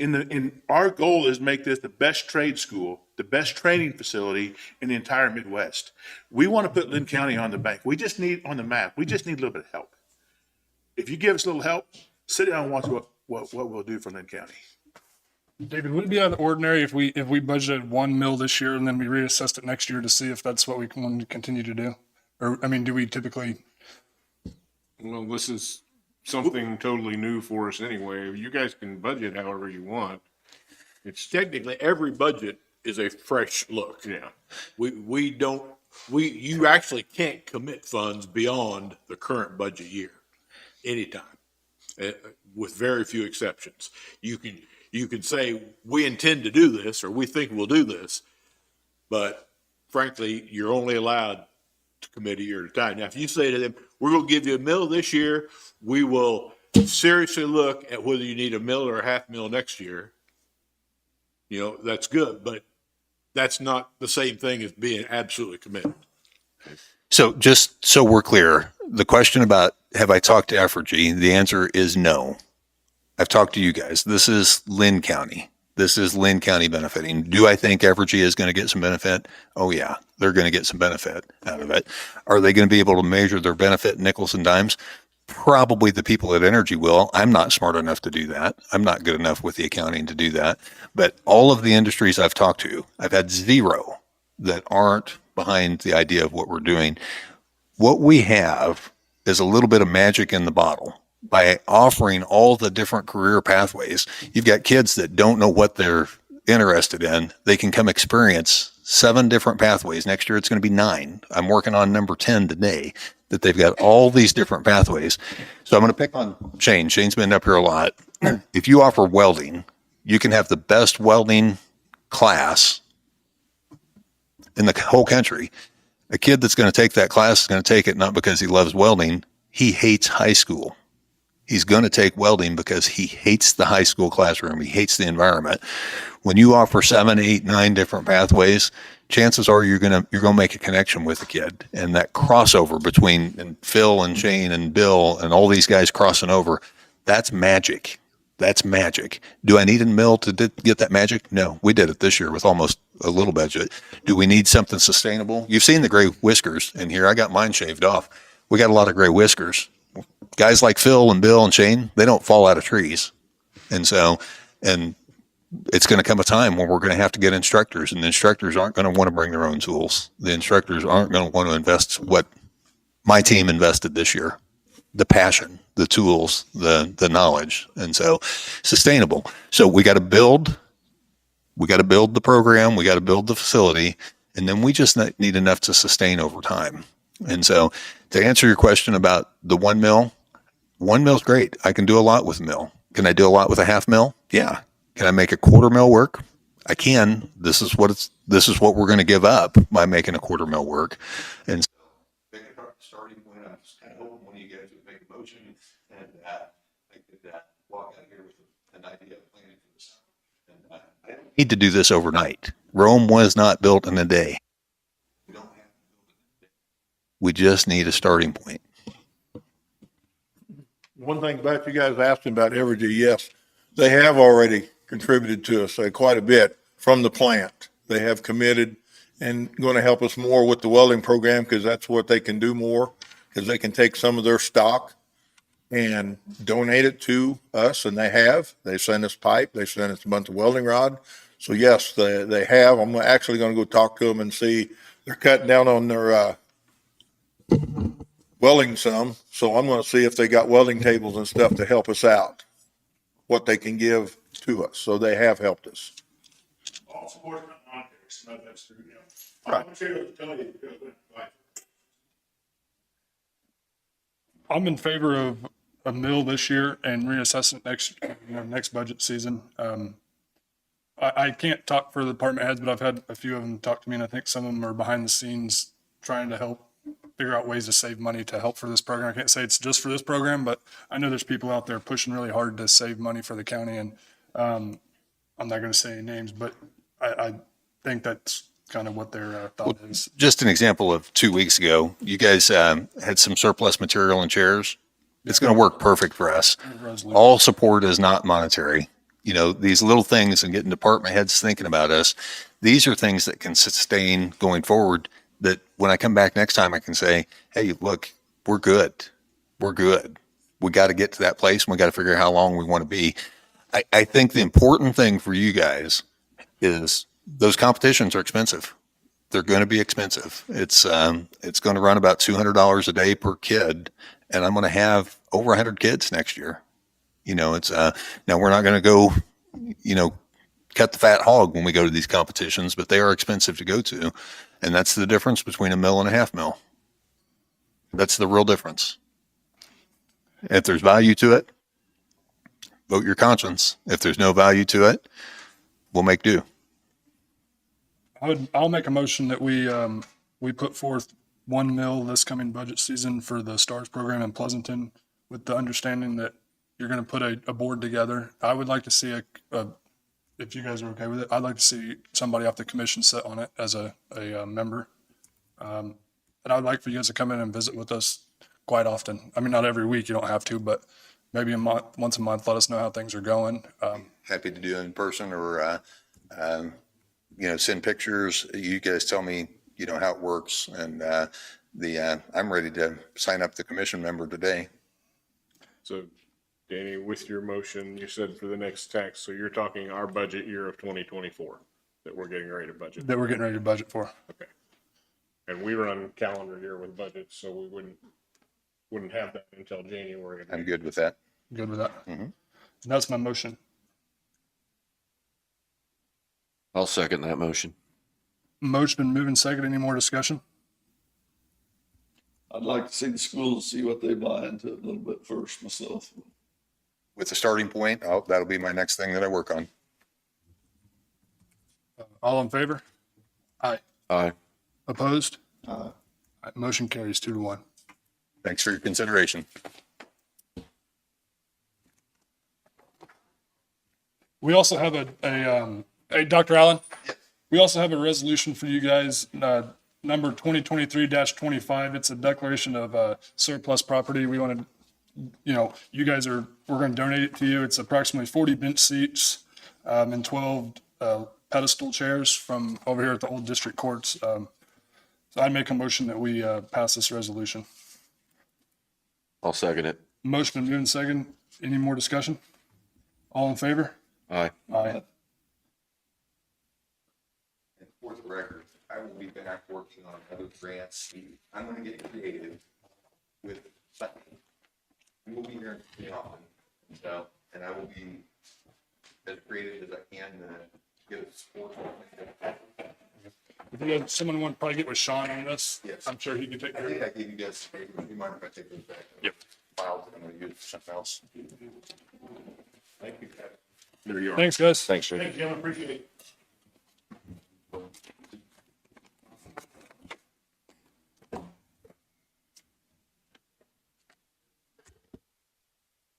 All right. Amanda, ready? If you don't want to stand, you can pull up a seat and sit right here if you want, unless you want to stand. No, we can stay. Hold on.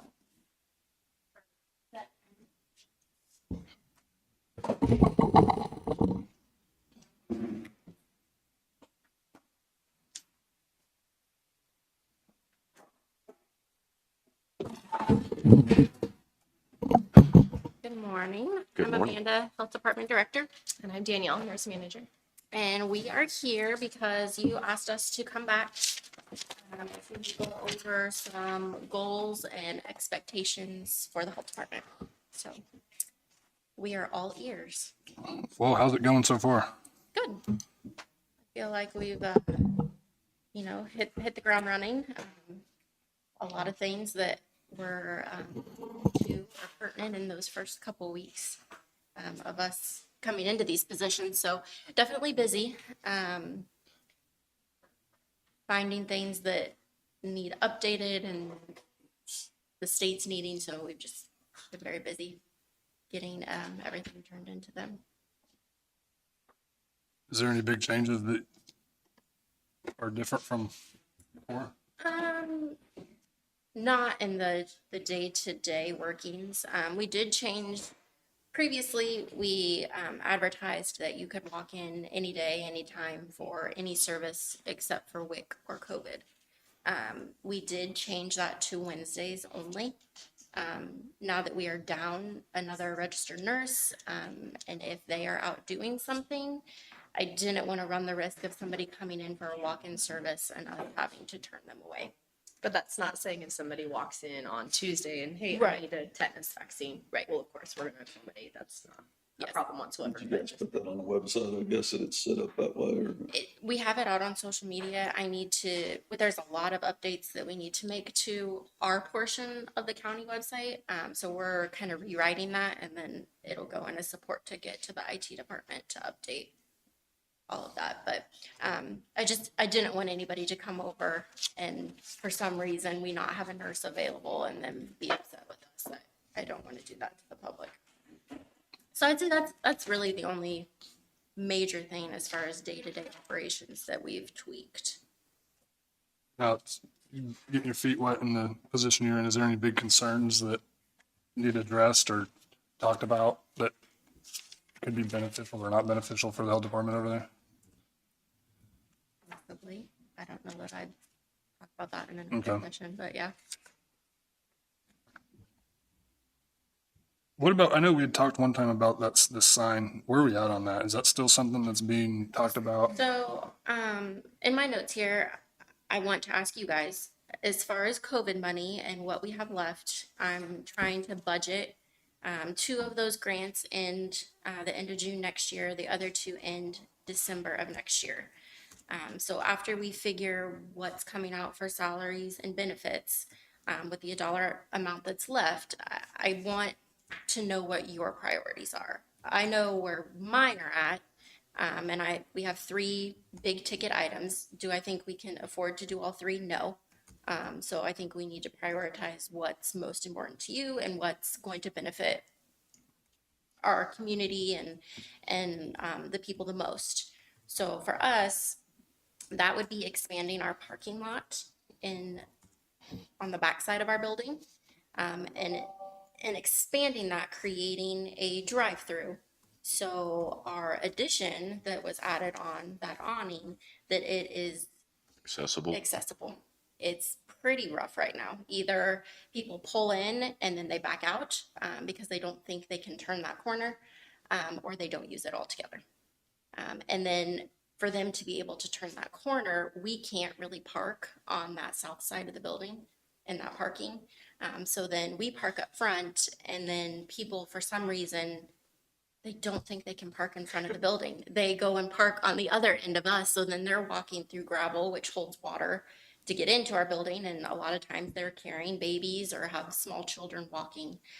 So to me, that's a priority. And do we have the land there? We do. And I've actually gotten a bid from our road department. They came out and just gave me an estimate on what material would be and what they thought it would take to create that. And Todd Mueller gave me a number, which was not including any of their time. And I don't know, if they bill us for it, we can absolutely cover their time, their benefits for their time working on it. But he said without their time, a good estimate would be 10,000. Can we bill their time back to it too? Yeah, For a grant money? yeah, they can submit for that. And that would include some dirt work. There are some spots in the back that hold water. So they would need to do some leveling out and So what do you think on putting your employee parking in the back and making it big enough where they can do a run? yeah. And then we would just come right in the door where our time clock is. And there's a badge access back there already. So it would work very well for us. And that gives plenty of parking up front for our employees. And then if we, in the fall, decided to do, a drive-through flu clinic, people would enter our parking lot on one side, drive through, get their shot, exit the other exit. And that generator's not in the way of anything? No, they said they'd put up some, Bollards? yes, around it so nobody would hit it. But they would also pour just a small concrete pad, because we have a patio break table out there right now that we could set that on so it's not in the gravel or out in the grass. But no, the generator would be protected. So anyways, that's our priority right now. I believe we will have money beyond that for either, there was the talk of the classroom in our back area or the digital sign. And it's been so long since we got quotes on that digital sign that I've reached back out to them to get new ones because they may have changed and all of those specs. That wasn't something I'm really involved in. Just getting new information from them to see if that's something that you guys are still interested in. And me personally, if it was between the classroom or the digital sign, I really think we're gonna get more use out of a classroom. I think we're limited on what big group things that we can do at the health department in a safe manner. I mean, we don't want kids back in that back room right now, just Right. what we have back there. But there's a lot of things that I wish we could do there. We just don't have a good designated space for it. The sign would be nice. I just don't know that road is traveled enough. And it's fine if you put it up in the air, but if I'm driving on the highway, I'm not going to be gawking over there. It's not going to scroll fast enough for me to be able to read it or see it. If it was right on the highway, like CHC has that big billboard, that would be wonderful, but it's not. It would be nice, yes, but I don't know that it's worth the $30,000-$40,000. When do you have to have, or when do you have to let the state know what your plans are with that COVID money? We don't necessarily have to let them know our plans. I just have to have it. Concrete? I need to save the money back and allocate it for next year if that's what we want to use it on. So that's what you're kind of thinking is the parking lot number one? Mm-hmm. And if you have a preference on the classroom or the sign, then we could go out and get numbers for that and even see if that's something that we can fit into those grants. Because those grants do still cover our COVID nurse, all of her salary and benefits, and a portion of the rest of our salary and benefits. So obviously that would need to be covered first. Right. Any supplies that we need would be covered first before we look into. Look at expenditures. And the grants that we have, there's an expanding infrastructure grant. There's a vaccine access grant, vaccine equity, and then expanded testing are those 4 grant categories. So we kind of have to be careful too, because what we're asking for may fit into one grant, but not into another. So if expanding infrastructure is the only grant that can cover our parking lot, then I need to make sure I budget more of salary and benefits out of one of the other grants. So that's kind of why I'm trying to get an idea of what you guys would prefer before I do a whole lot of math and then Right. have to redo it. I'm in favor of expanding the parking lot and stuff that way. I also agree that the classroom's probably more needed than the sign. And with the classroom, I think we had, or Missy had talked about possibly a safe room within that, because we don't have a designated tornado shelter within our building.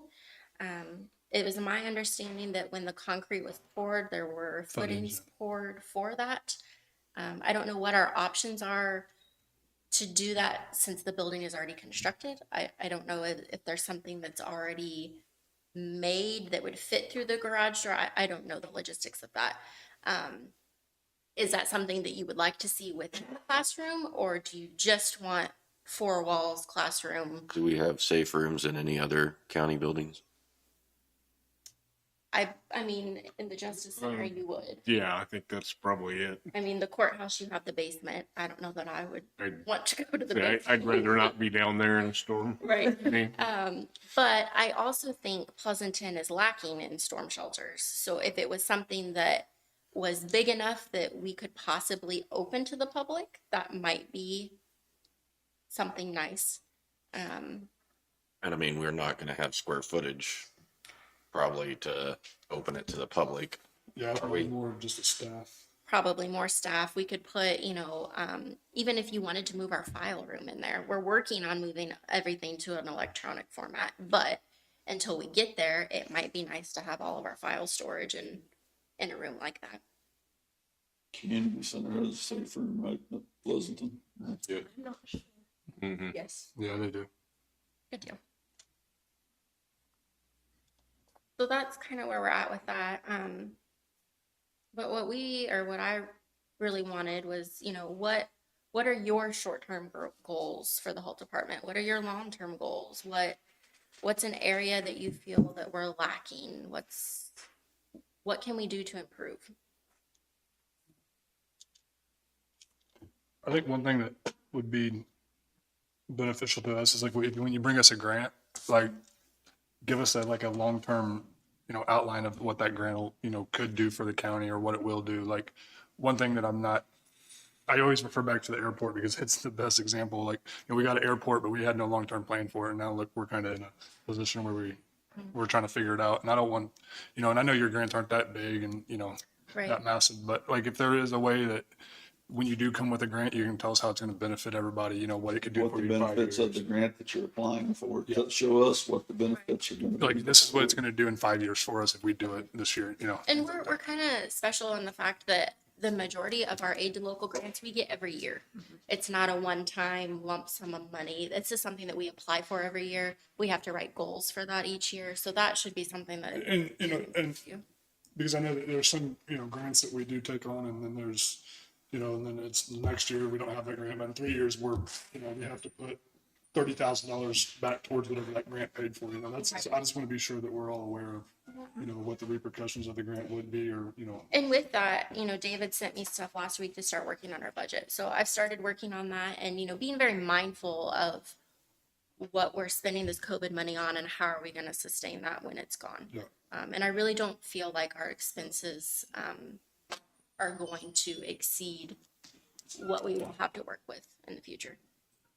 And that's really only my only concern on the grants. I think we kind of, I can't speak for everybody, but I think the long-term effect, and I hate just taking on a grant and then being like, yeah, it's money here, but 5 years from now, we're going to put $20,000 back into it to sustain it, so. Right.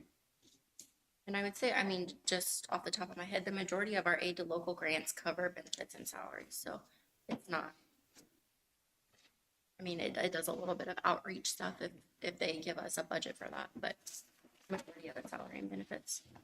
And Amanda, I don't remember because I wasn't sitting at my desk when I talked to you the other day. Did we set up a time to get together on budget? Do I need to send that to you? Probably. I wasn't at my computer, so you know how that goes. I know that the car thing's been tossed around a little bit. Is that something? And I talked to David about that, to see, we have some money in capital outlay.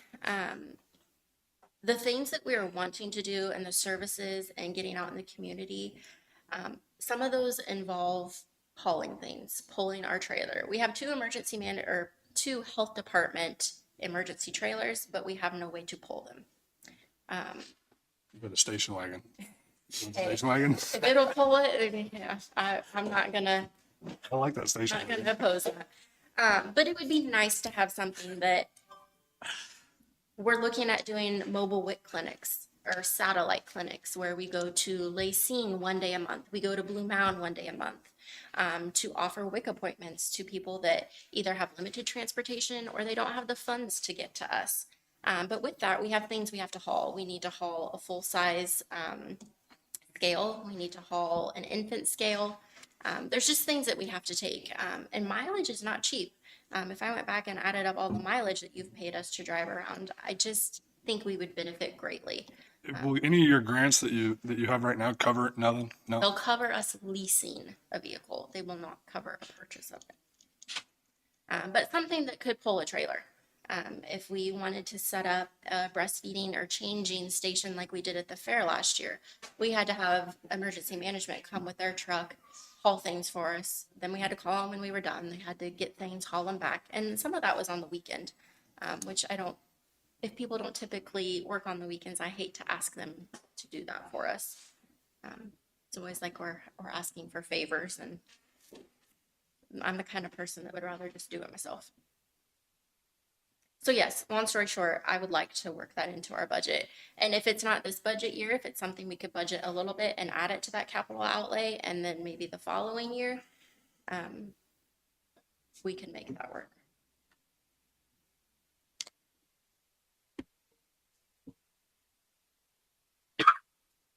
Is there anything that we're not doing at the health department that you want to add to the list of services that you think is important? The board was interested in us offering the Safe Sitter program, which is a program where we would become certified to teach this Safe Sitter class.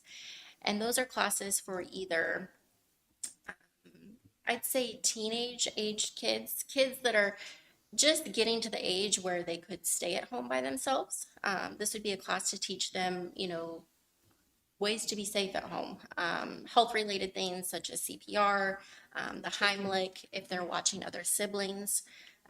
It's a class that they could take, but then it's also a class for if you had, say, a high school-aged child or That you're young hiring. adult that wanted to do babysitting services. They Like could the reassurance to those Right. parents. So if I wanted to hire you to babysit, you could say, well, I actually have this Safe Sitter certificate. I'm certified in CPR. I know the Heimlich, first aid. As a parent, it would give you a little more peace of mind that this person has been trained to do those things. You said the board talked about that. Is that something that a lot of counties do or don't It's do? not something that I've seen a whole lot of, but I think it's a great program. Where do you get trained? It's all actually web-based.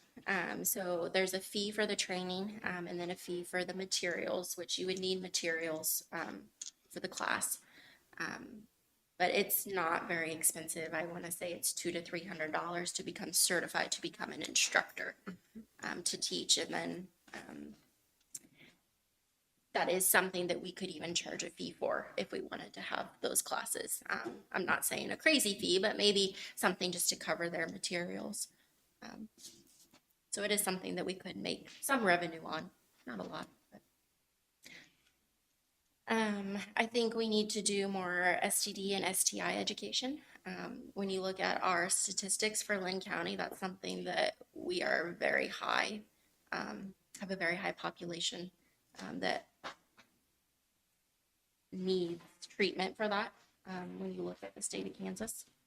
I think getting into the schools, and talking more about that would be, very pertinent. We need more senior activities for seniors, whether that be some type of aerobics, arthritis. Anything to get them involved. Yes. We do a lot for women and children, but I'd really like to broaden that and offer things for men and our senior population. When I'm looking at goals, Amanda, I'm thinking of the things that way that we can do and the way we can further our outreach through your program.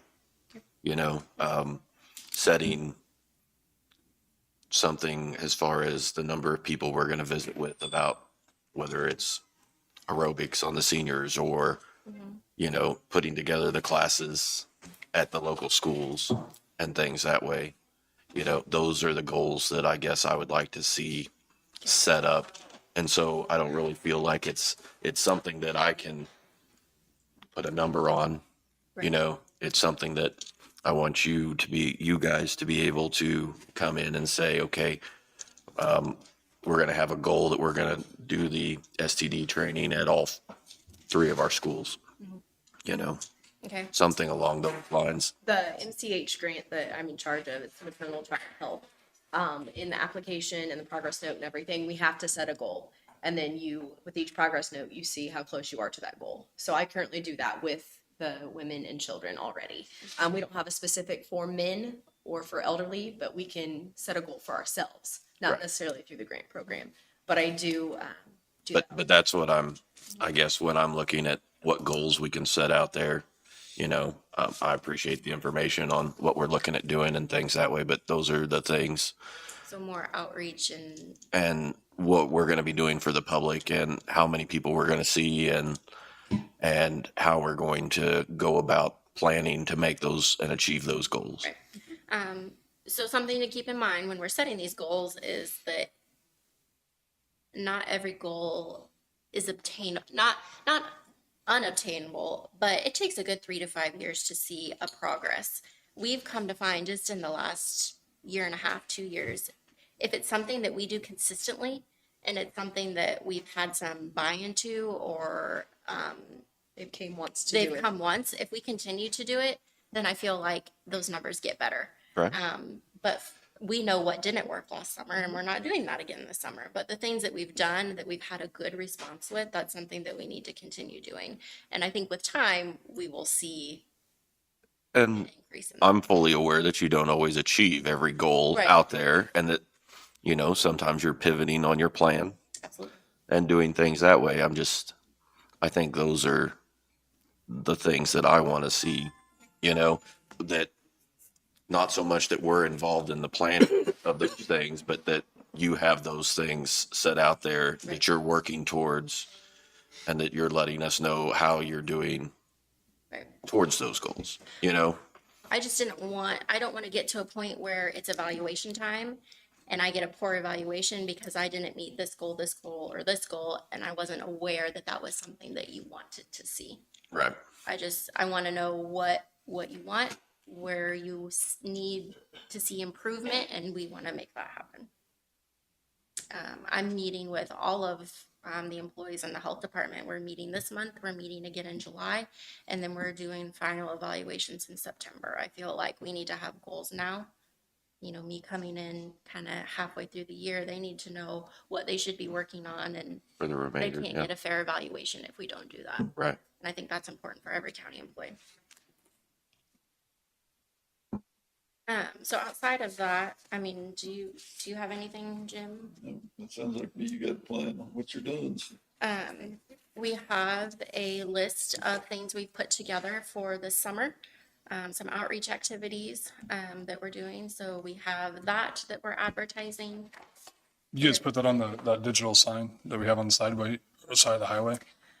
I don't know how much that digital sign can hold. I'd have to ask Chris. I don't know if it's limited to characters. I feel like it probably is. I mean, if we're not utilizing, I'd like Yeah. to see, you know, a date of something happening on there so people know. I know you guys, I see quotes you guys put up on Facebook daily, I think maybe, or something weekly.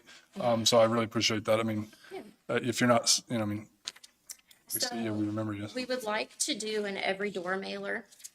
This is something that I put together. It's not finalized yet, but we would work with the post office, and this would go to every mailbox in Linn County. This is something that our COVID money can pay for. It would include a list of all of our services, a link to our website, and then it has information about our community baby shower and our health fair that we're having in June. And then it will also have an update of our summer schedule on here. So this is something I'm working on.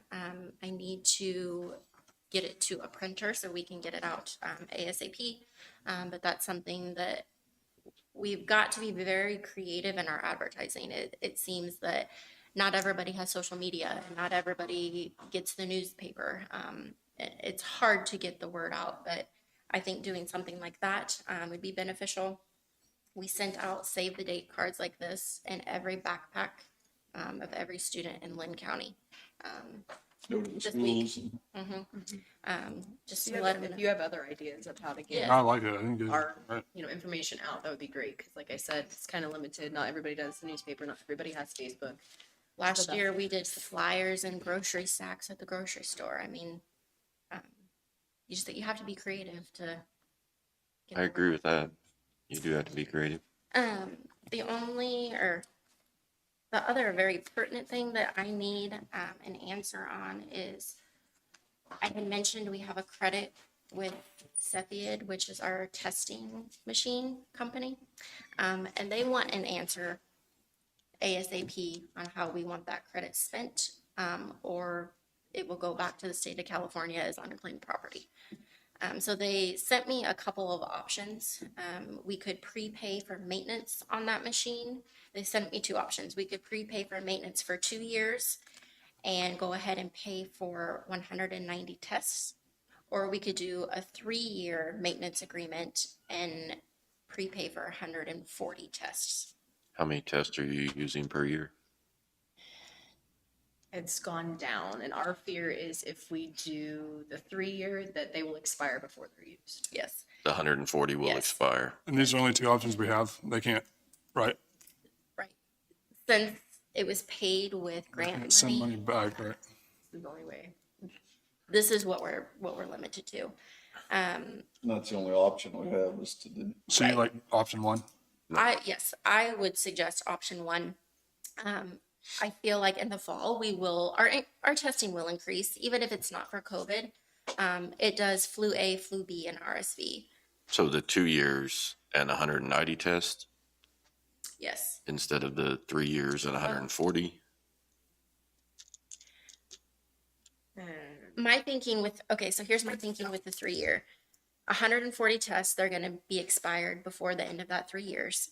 Right now, to purchase 10 tests is $680, and they said that cost is going to go up. So my fear in 3 years, yes, we've paid for the maintenance, but we're not going to want to pay the cost to purchase those tests. The added test. Mm-hmm. Okay.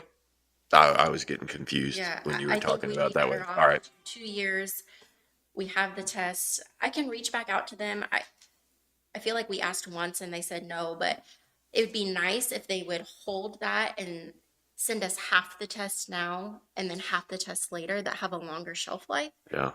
They didn't seem very open to doing that, but I will ask again. Okay. Because I feel like we would benefit way more from that instead too. of them sitting here on a shelf. How Yeah. long are they good for? 6 to 8 months. Yes, not very long. So it'd be better if they give us just so many every 6 to 8 months. And that's why I was wondering if the 3 years If they're open to doing that, then yes. would be better because we're getting less tests.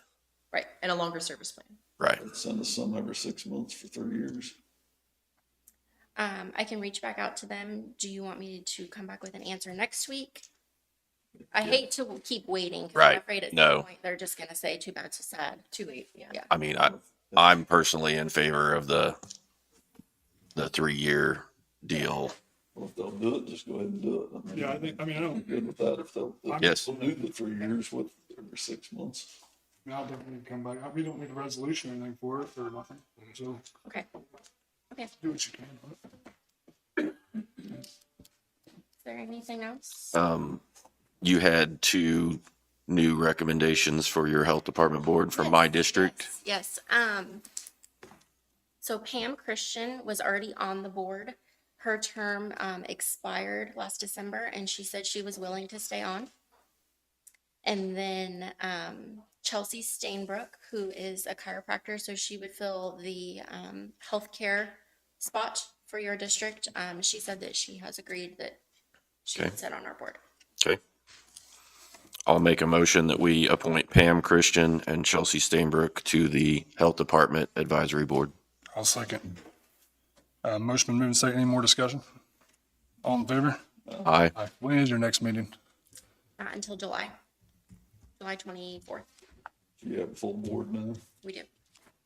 We are also going to look at the option. Some of the members had, at the last meeting, had mentioned that it might be nice to have a Zoom option as well.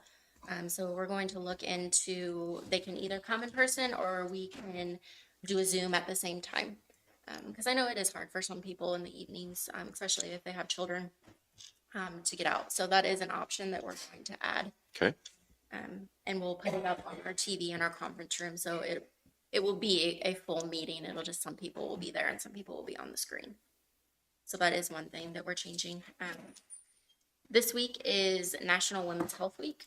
So we have some promotions that we're doing specifically for the county employees. And then for Men's Health Week in June, we will be doing the same. So you'll be seeing some information on that. I know Pleasant's having their bike rally come up. I think you guys were involved maybe last year or the year before. Are you guys being involved this year? We are not this year. It did not get put on our calendar as a day to work in time. I know last year, at least for the nurses, with AMR being there, we're not really a first aid role. We can hand out water, but there wasn't a clear purpose for us to be there. We were just kind of stuck inside of a building that people didn't really come into. So if there was medical need, it seemed that AMR took care of that. But next year we will get that on our calendar with plenty of time to see if we can come up with something else that we could offer there. Okay. Well, I think you did a good job. I don't have any more questions for you. You guys got anything? Thank you. Keep up Sounds the good good. work. Thank you, ladies. girls. Appreciate it. It's at the 8th of June, is that right? The day before opening enrollment. Yes.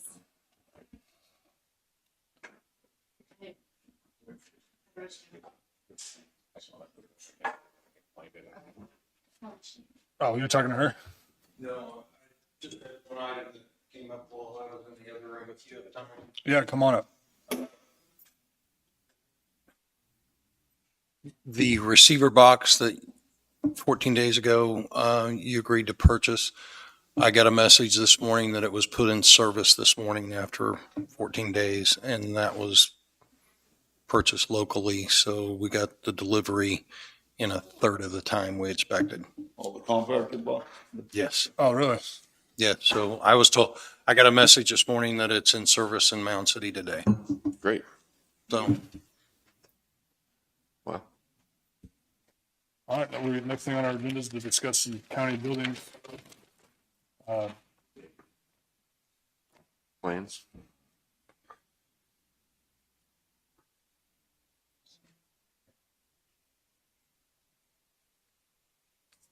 Sean, do you have anything on the county building plans?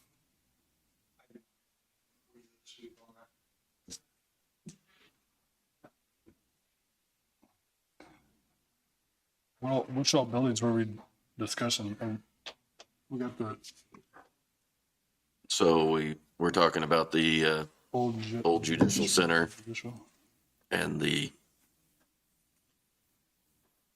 jail, yep, old sheriff's building. the old attorney's office. Oh, Yep.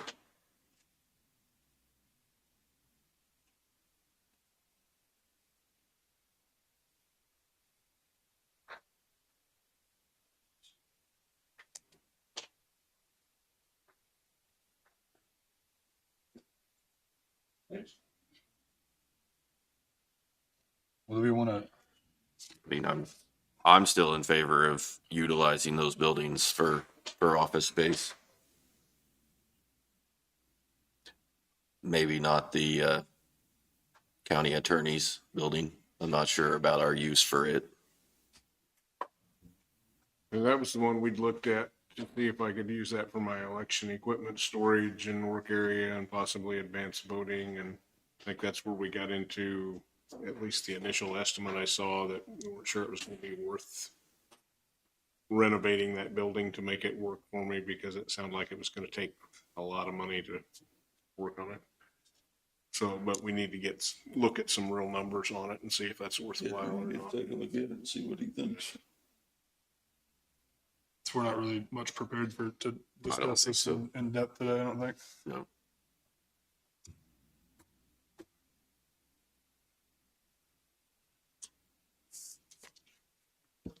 So I think this was one that we just had on the tabled events or tabled items, is why I put it back on this week.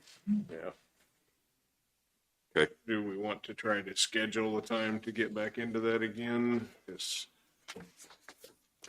really on some of this building information, we're gonna need to know by the time we get very far into budgets, what we plan on doing, because that's gonna have an effect on next year's budgets, on how much carryover we have, what money we're gonna spend this year or next year.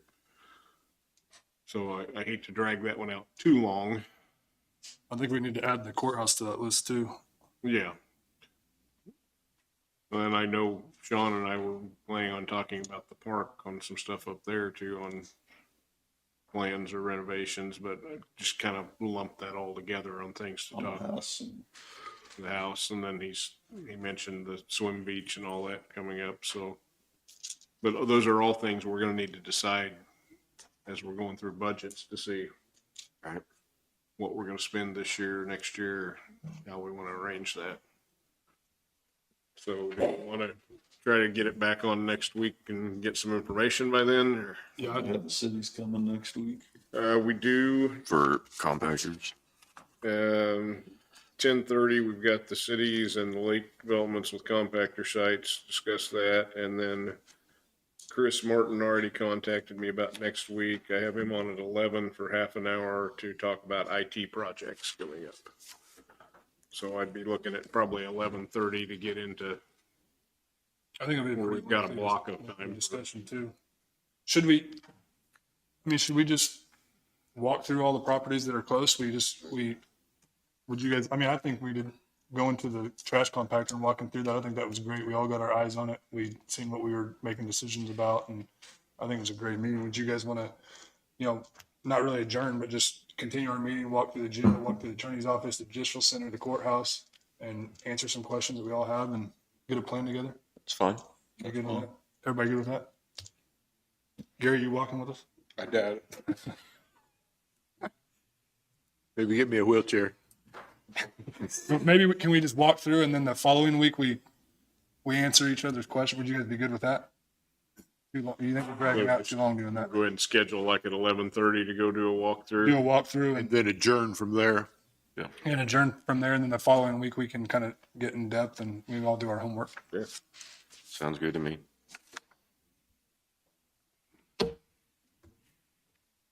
Looks like we have a full house for the zoning regulations now.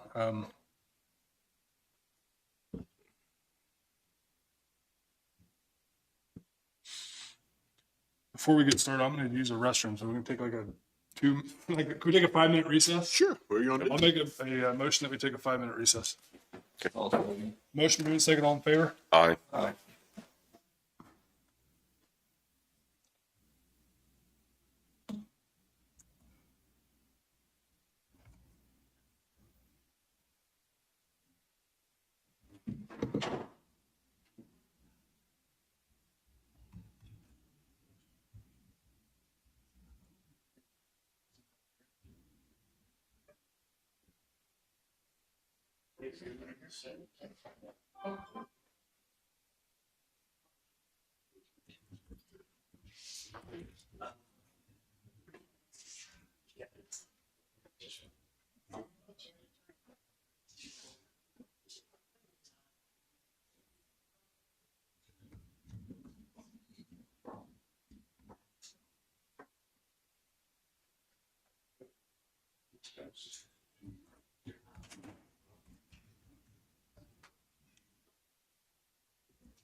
What? It's supposed to rain today? I think there's a chance of. Wait, hold on, you have a lot of rain here over the weekend? Or Oh, last week? I got 2 and 3 tenths last. I had probably between 2 and 3 inches through the week. Yeah, but that's been spotty. Last night, a mile and a half north of me, only had 1 inch and 2 tenths, and then 7 miles south, but not an inch. I guess I got hands there for the water last night. I went to Pale. Huh? Pale last night for I'd like to see all this stuff. Downtown, you know, every business, stuff.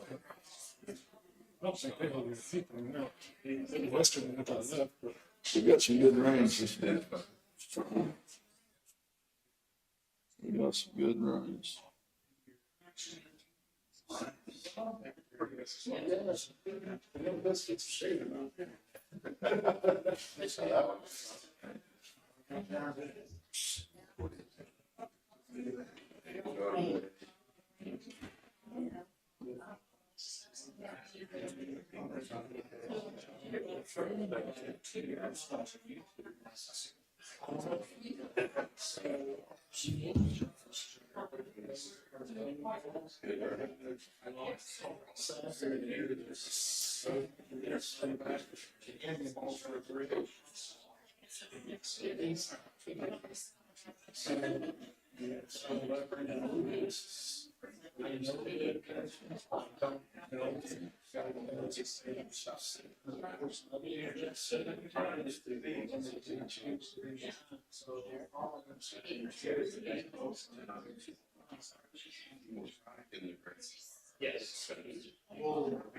We need to talk about. Oh, yeah. I'd probably be a little, see if it's, you know, we're not saying anything or shouldn't say anything. All right, we're going to get back in session.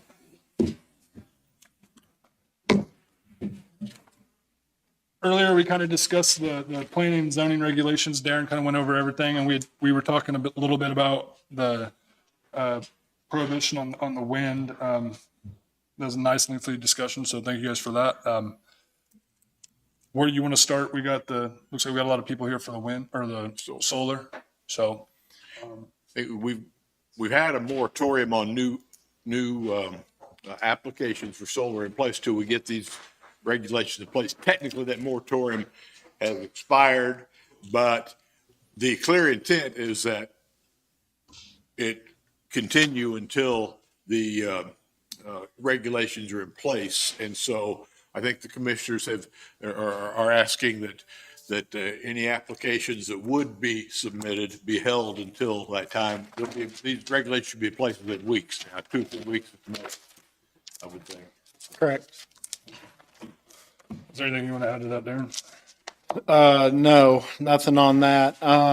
There are a couple people here that would like to speak to the commission about changes. Those changes were presented to the Planning and Zoning Commission, and they reviewed them and went over them and decided not to make any of those changes, to keep the regulations as is. And a few of these people would like to address you and express their concerns about not changing it. If you can give them time to hear them out. Yeah, if you want to, come on up, state your name, and we can listen to what you have to say.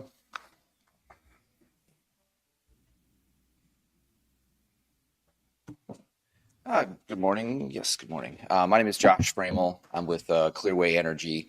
We're a utility scale renewable development company, and I've been working with Darren and members of the Planning Commission here for a couple months on your proposed zoning regulations. I first just want to say, thanks a lot to the Planning and Zoning Commission. They did a very thorough job of putting together the solar regulations, and there's a couple points in there that I would like to, that I've, like Darren mentioned, had brought up before, would like to discuss with the commission. And if it's all right, I printed out a couple things. Might be helpful to have that in writing.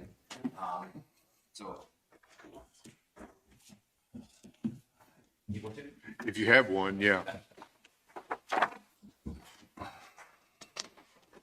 So I figured I'd start just by high level using Clearway. Like I mentioned, we're renewable energy development company, so we focus we're focused in the United States, wind, solar, battery storage projects across the country. I'm located in Denver, Colorado, cover sort of the SPP region of the United States. If you guys are familiar with that, it's the Southwest Power Pool, of which is the independent system operator that controls all the utility, like it's a step above sort of the local utility. We have 7 gigawatts of projects in operation, gigawatts of 1,000 megawatts, and are actively developing additional projects across the country. I'm excited about the opportunity to, include Kansas and Linn County in our footprint. We have about 800 employees. One of the things that I like to tout about Clearway is we not only identify locations for projects, but we develop through the permitting process, environmental review. I actually have one of our consultants, Olson. Her name's not Olson, but who she represents, who's been helping us on our environmental surveys to date, and are looking forward to continuing to work with them in the county. As I was sort of going through, we do development, we construct the project, and then we also own and operate. So that 800 employees that I mentioned, most of those are on their operational side. So we're not looking to, develop it and, flip it to somebody else. Our business model is we build projects, we own them, we operate them, we sell the power, and continue to build additional projects. So any questions on Clearway or anything I can answer on that? Okay. From a high level perspective, solar projects are, a benign source of real energy. Obviously, folks have them on their roofs. People put them in their backyard sometimes. And not only are they a source of energy that can be developed and built relatively quickly, compared, to more traditional fossil fuels or natural gas, but it's there to meet increasing demand for electricity. We're always seeing that. Utilities are looking out ahead and realizing there are going to be shortfalls. So utilities are procuring solar power. There's obviously a balance there because when the sun goes down, it's not producing anymore. But when the sun is up, you get a pretty reliable source of generation. So that's attractive to utilities. So there's the utility demand, and then from the county side, projects, particularly utility scale projects, represent an increase in potential for property tax revenue. We'd be setting up an operations and maintenance building where we would house our employees to facilitate maintenance of the project, as well as an opportunity for landowners who would sign a lease and be able to get annual payments from a solar project on their property. So I'm hopeful that this is an opportunity that we can bring into the county. There are 3 items. I'm moving on to page 6. There are 3 items in the zoning regulations that I wanted to specifically address for your consideration. The first one is, and I've read through those zoning regs quite a few times, so I'm probably more familiar with it than some. But in 1409, there's a current proposed limitation on the amount of property within leased land that can be utilized for solar. So I think the intent is that if there is farmland under lease, that 50% of that farmland cannot be utilized in your project area. And I feel that that is kind of a little unfair to the landowner. If they're looking to lease their property, they would like to make the most amount of revenue they can with their investment in partnership with Clearway. And having that limitation basically says, well, I know you don't necessarily want to farm this anymore. You've decided you'd like to diversify and use this for solar for successful, but you still have to do something with this 50%. So I would recommend that that not be a requirement, that there is not a 50% limitation on prime agricultural land within your project boundary on leased property. One of the other provisions in the proposed zoning regulations is that there's a cap on how many acres can be applied for a permit. It's 4,000 acres, I think about 1% of the county. So there already is a cap contemplated on, number of acres involved in solar projects in the county. And then this can be a sort of a double cap. So I would respectfully request that that be removed. Any questions on my thoughts there? I don't have. Have you brought these points to the Planning and Zoning Commission? I have. Does anybody want to kind of vaguely speak on why you got, what's your guys' your reason on it? We put that board in place. We take their opinion highly in consideration. So I'd like to hear what they have to say of why or why not. So if somebody wants to speak. I'll speak.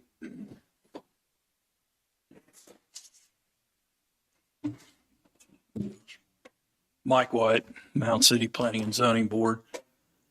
So the 1% was a figure, the 4,000 acres is 1% of what we determined was usable land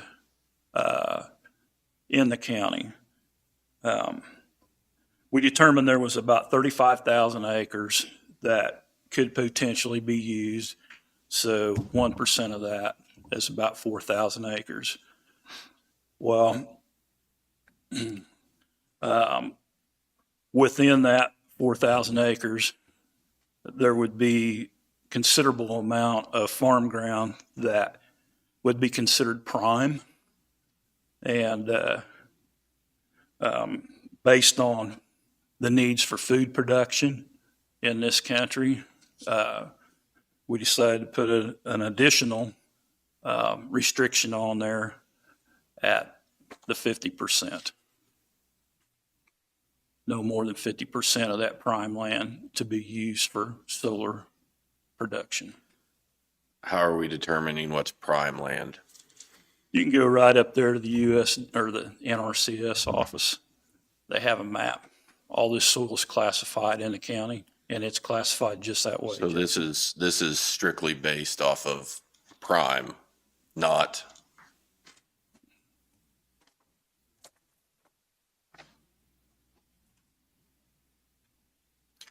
So if it's at my place and we're talking about on the rock, That would not be prime. That And it would 50%. be classified so in the NRCS office. Okay. Yep. You're just saying the prime soil. Yes. not Prime every soil tract. type. Yes. Yes. Okay. You know Yes. what percentage of the county is classified as prime? Do you have any idea? Probably more than 50% of it. I've seen the map, but as actual acres, I can't tell you.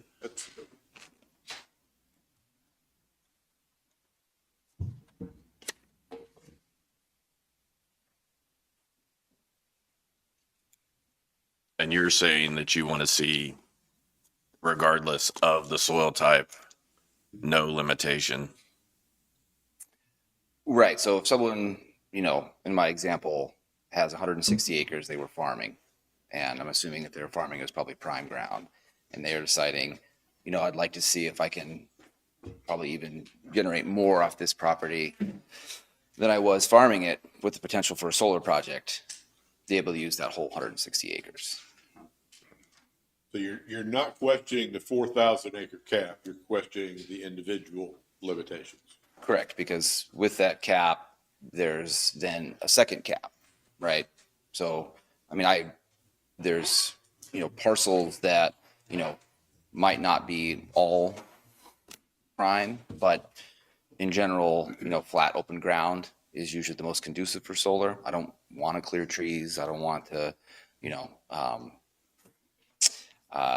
do a lot of grading, right? I don't think the county would sort of want that either.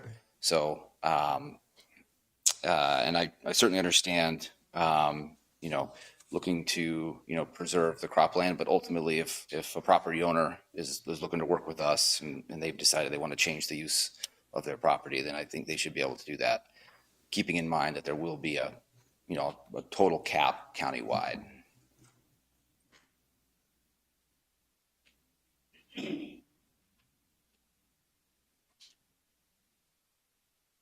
Did you have other questions? You want to go on to his next? You can go on. I'm fine. Go on. Okay. Thank you. In section 14,405,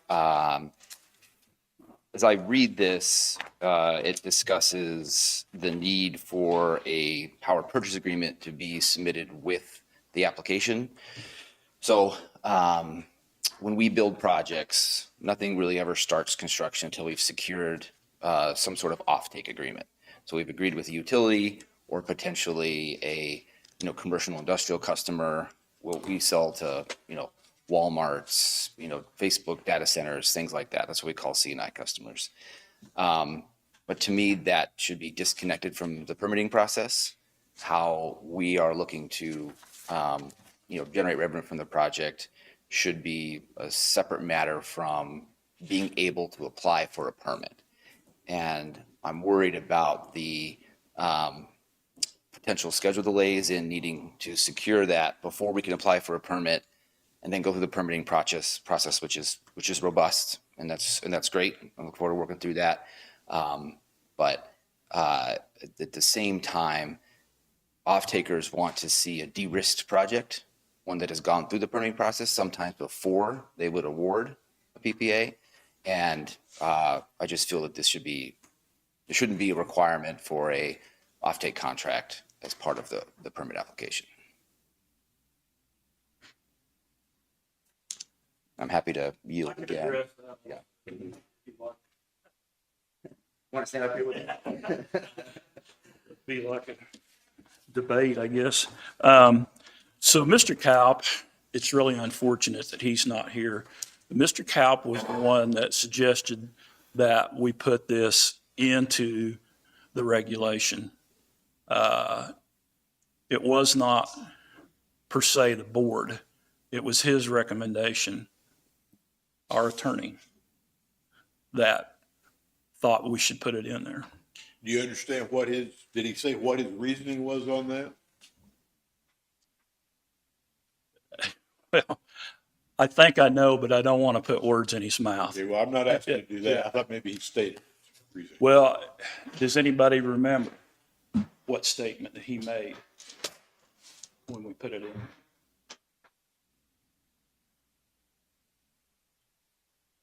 I'm trying to show you the downside of not having this agreement in the application.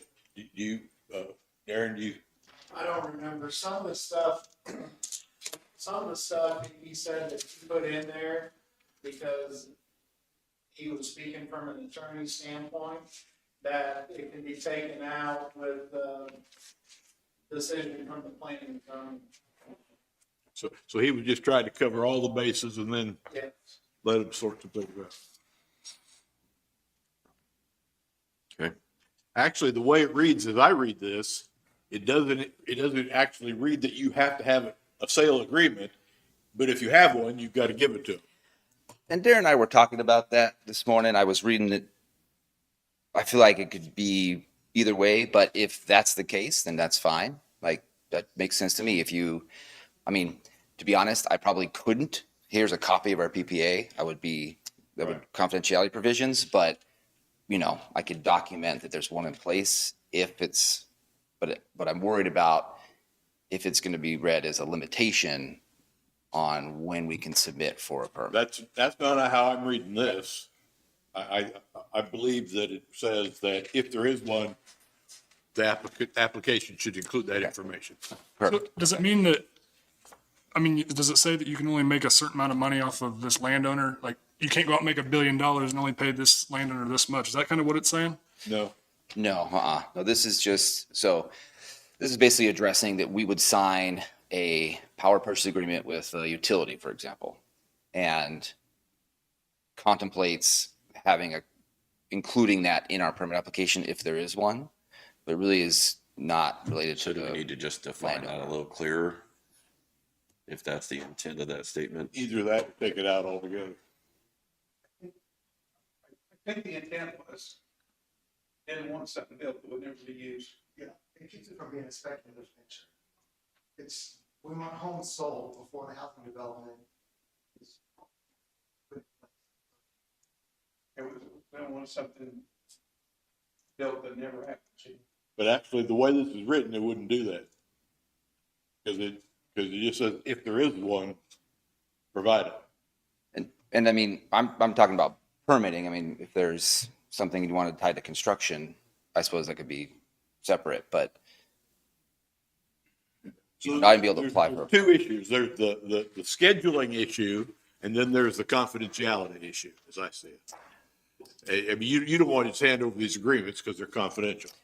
Right, and I guess I'm not too worried about that because I feel like I could meet the requirements of this, through, the cover page or something and not the full document. Right. But what I am very concerned about is not being able to permit the project, which again, this is not how it reads. And I understand the planning commission's concern. But I'll tell you, we would never build a project that didn't have a commercial solution. That's just not the way renewable projects are done. We don't want to rely on the market. You can't, make the utility take your power. So, if the intent was different and maybe it, like a contract for construction, as part of a building permit, potentially, or again, if this language is saying, submit it if you have it at the time, then that's. Because it says any executed. So, if you do have it, you have it. If you don't, you don't. Right. So, but you guys wanted to state that you needed to have that's an agreed upon to be able to get the permit. If you could just add the phrase that prior to construction beginnings, all such agreements will be submitted or proof of those agreements.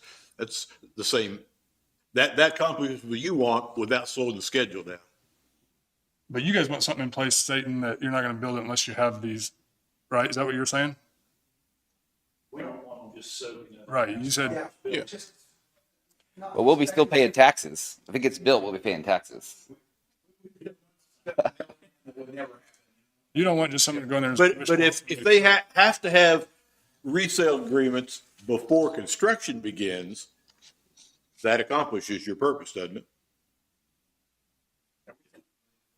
Yeah, but, and so if we just clarify this, because this doesn't say that. See, this says if they have agreements to get, when they apply for application, they've got to provide them. But it doesn't say they have to have them. And so you clarify this by saying what it says, plus before construction begins, they will have those agreements submitted. That's, it's actually requiring a little more of them than this does. I shouldn't have come on right now. Shit.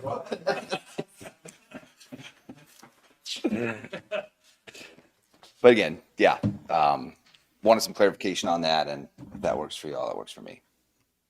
We'll work on that. All right. Okay, and then the last point is section 1407, which talks about a buffer. And the issue that I have here is they're asking for a 150-foot setback from a few things, but public right-of-ways or adjoining property lines. So, you know, we would submit for a permitted boundary, and we'll just call it a section. All right, and that would be, the section line would be the outside boundary of our project. And the way this is set up now, there would need to be 150 feet setback from the property line, which is the outside of our permitted boundary. And then within that, 50 feet is designated as a vegetative buffer, which is something I've seen in other counties and things we can typically work with. However, I feel that 50-foot setback for the vegetative buffer is pretty standard in what I've seen and worked with in a lot of other counties. The 150 feet, I think, is excessive. I think you need 150 feet away from another property line or a public right of way. I think 50 feet, which already hosts that buffer, accomplishes whatever be needed for, if it's safety or whatnot. Again, we're talking about ground mounted solar panels, sort of through a picture, and there's an example, but would request that setback be 50 feet, not 150 feet. Does anybody on the board want to speak on that?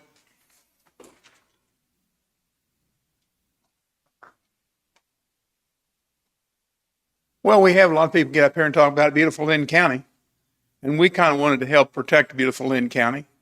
And 50 foot doesn't give you much if you have to take more for widening the road as the community grows and new things come to the community.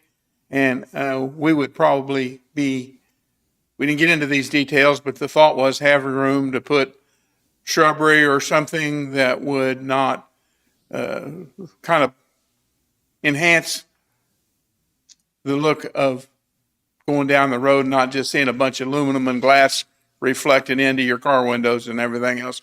We were just kind of trying to, in my opinion, to keep Linn County looking nice. And then, if your house is 100 foot on the other side of the property line, 50 foot's not very far away to have the solar panel, and we thought that 150 foot away from the adjacent property was reasonable. We didn't, if you might not think so if you're putting a solar farm in, but if you're an adjacent property, you might not want it right up next to you. So that would leave room for a buffer zone for cosmetic use as well. Darren, what do you think of that? And what did Mr. Kalp think of that? I mean, you guys see eye to eye on that? Yeah, I mean, as far as agreeing or disagreeing, I'm just here to present what, what they, what they want. I think Mr. Kopp, when he wrote these regulations, like I said before, he wrote them from a point of anything could be changed in that.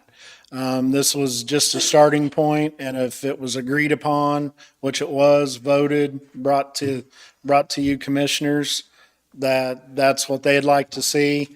Ultimately, you're the final decision. I think they came and stated their case.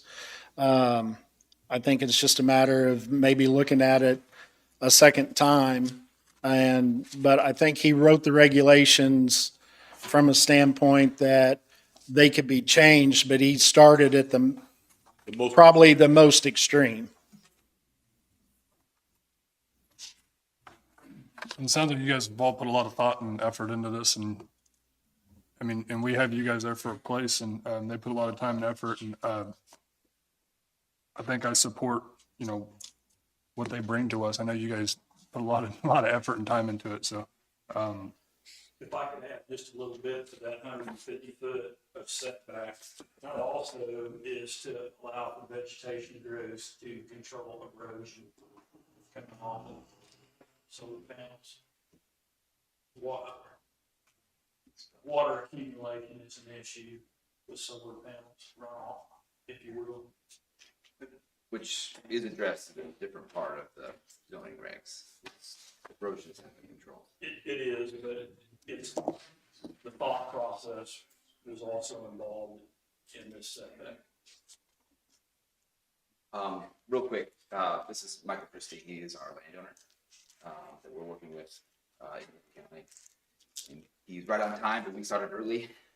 So sorry, that's late. Sorry. Can I? Yeah, come on up and you state your name if you would, please. Yes, sir.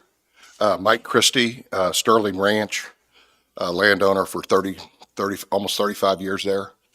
And we have a deal with Josh, and we're just looking through a few of these regulations. Originally, our land was a coal mine. And we had 13-story drag lines on it, and it was a mess. We cleaned it all up, made it real pretty. But for them to come in and potentially do a solar field for us, adjoining the Kansas City Power and Light Company, I think that it's an exciting project. And a few of these restrictions would hurt our project. We want to do the project in 2 states. We have enough land to do it in either state. We'd like to do it in Kansas and Missouri both.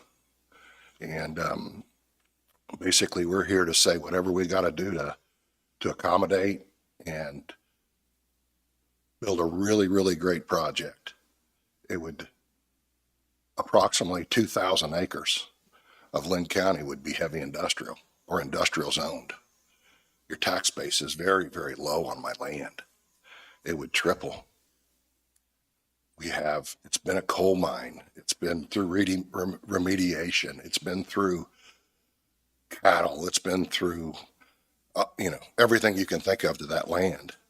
And we're just real excited for the opportunity. And we feel a few of these regulations would hurt us. We have the ability to do it all in Missouri, but we want to do half in Kansas and half in Missouri. And we've been in this position before 30 years ago, and it didn't go well. And we're excited to be doing projects in Linn County. We just got finished with the Garmin-Olathe soccer project that we own. We own the Harrisonville price chopper. We own the Todd Lee Summit price chopper. We do this for a living. We're good at it. But we've teamed up with a heavy hitter here, and that can complete the project. Huge taxes to Linn County. And just for an example, we had restrictions on the Garmin soccer complex, on the overhead lights, and everybody across the highway just went crazy and raised holy heck with us. So we went out and spent a whole bunch of money on a light study, because they had these restrictions in the ordinances. And the light study showed as soon as it left the power line, where the power line runs through the project, it stopped and you couldn't see it. But you couldn't do that up front. You couldn't have that study up front. You had to have it when it was up and operating. But anyway, so we've had those kind of instances, and it's really, really turned out to be a great project for us. And we're really excited. 30 years ago, I didn't have any money. 30 years ago, I had nothing. I was down here begging Linn County to do deals, and I had absolutely nothing. But today, it's a completely different story. We've owned the land 34 years. I would say it's the prized land, and it's a ranch that everybody's got to see. It's just absolutely beautiful. The whole ranch is high fenced. So when you talk about spending money, we have elk running on the ranch. We have all kinds of beautiful things, and we would like to do this project with our friends here. When I bought it, it was industrial. Linn County had a heavy industrial zoning on my property, and they didn't want to give it up, but I couldn't pay the taxes for heavy industrial land. So we changed it back to ag.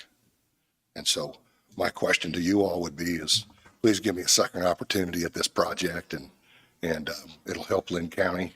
And it goes from a coal mine to a renewable energy. I think it's a tremendous story. So thank you for your time. And if I can answer any questions or do anything to help Linn County, we're here to help. We're here to help. Thank you all. Appreciate your time. Thank you.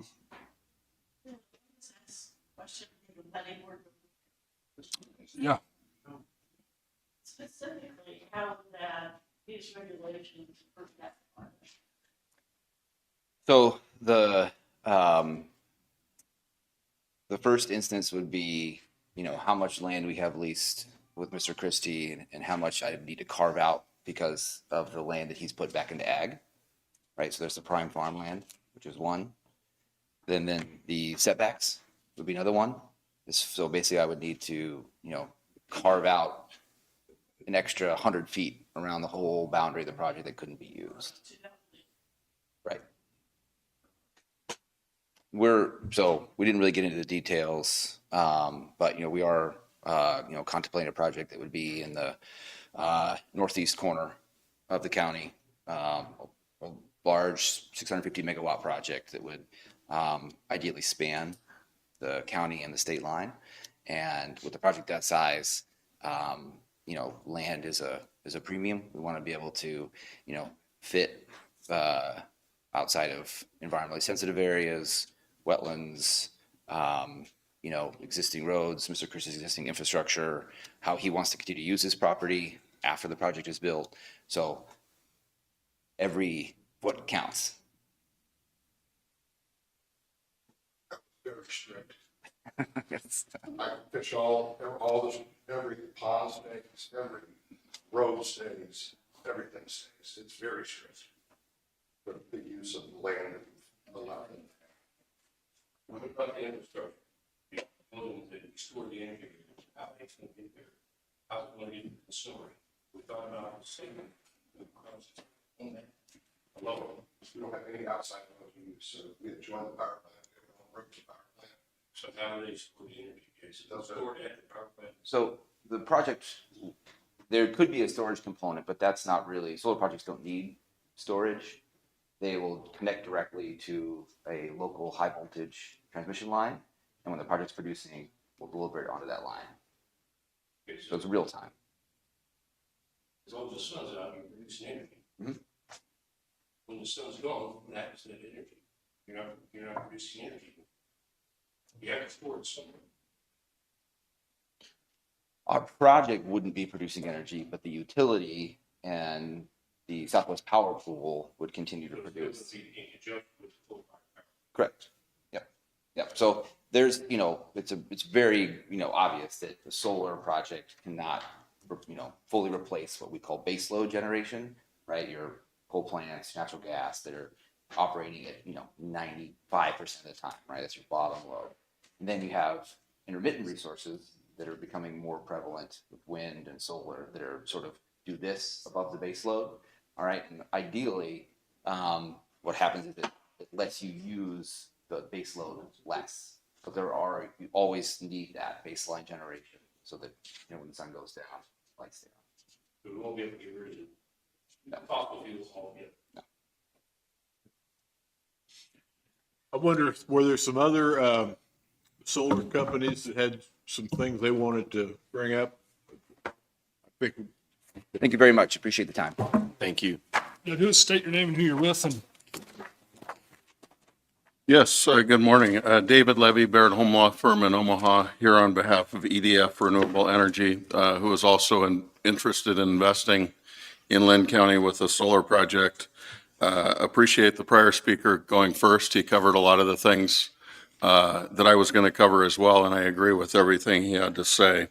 In the interest of brevity, and I'm certainly happy to answer any questions, by way of background, we work in this industry in Nebraska and Kansas, Iowa and Missouri.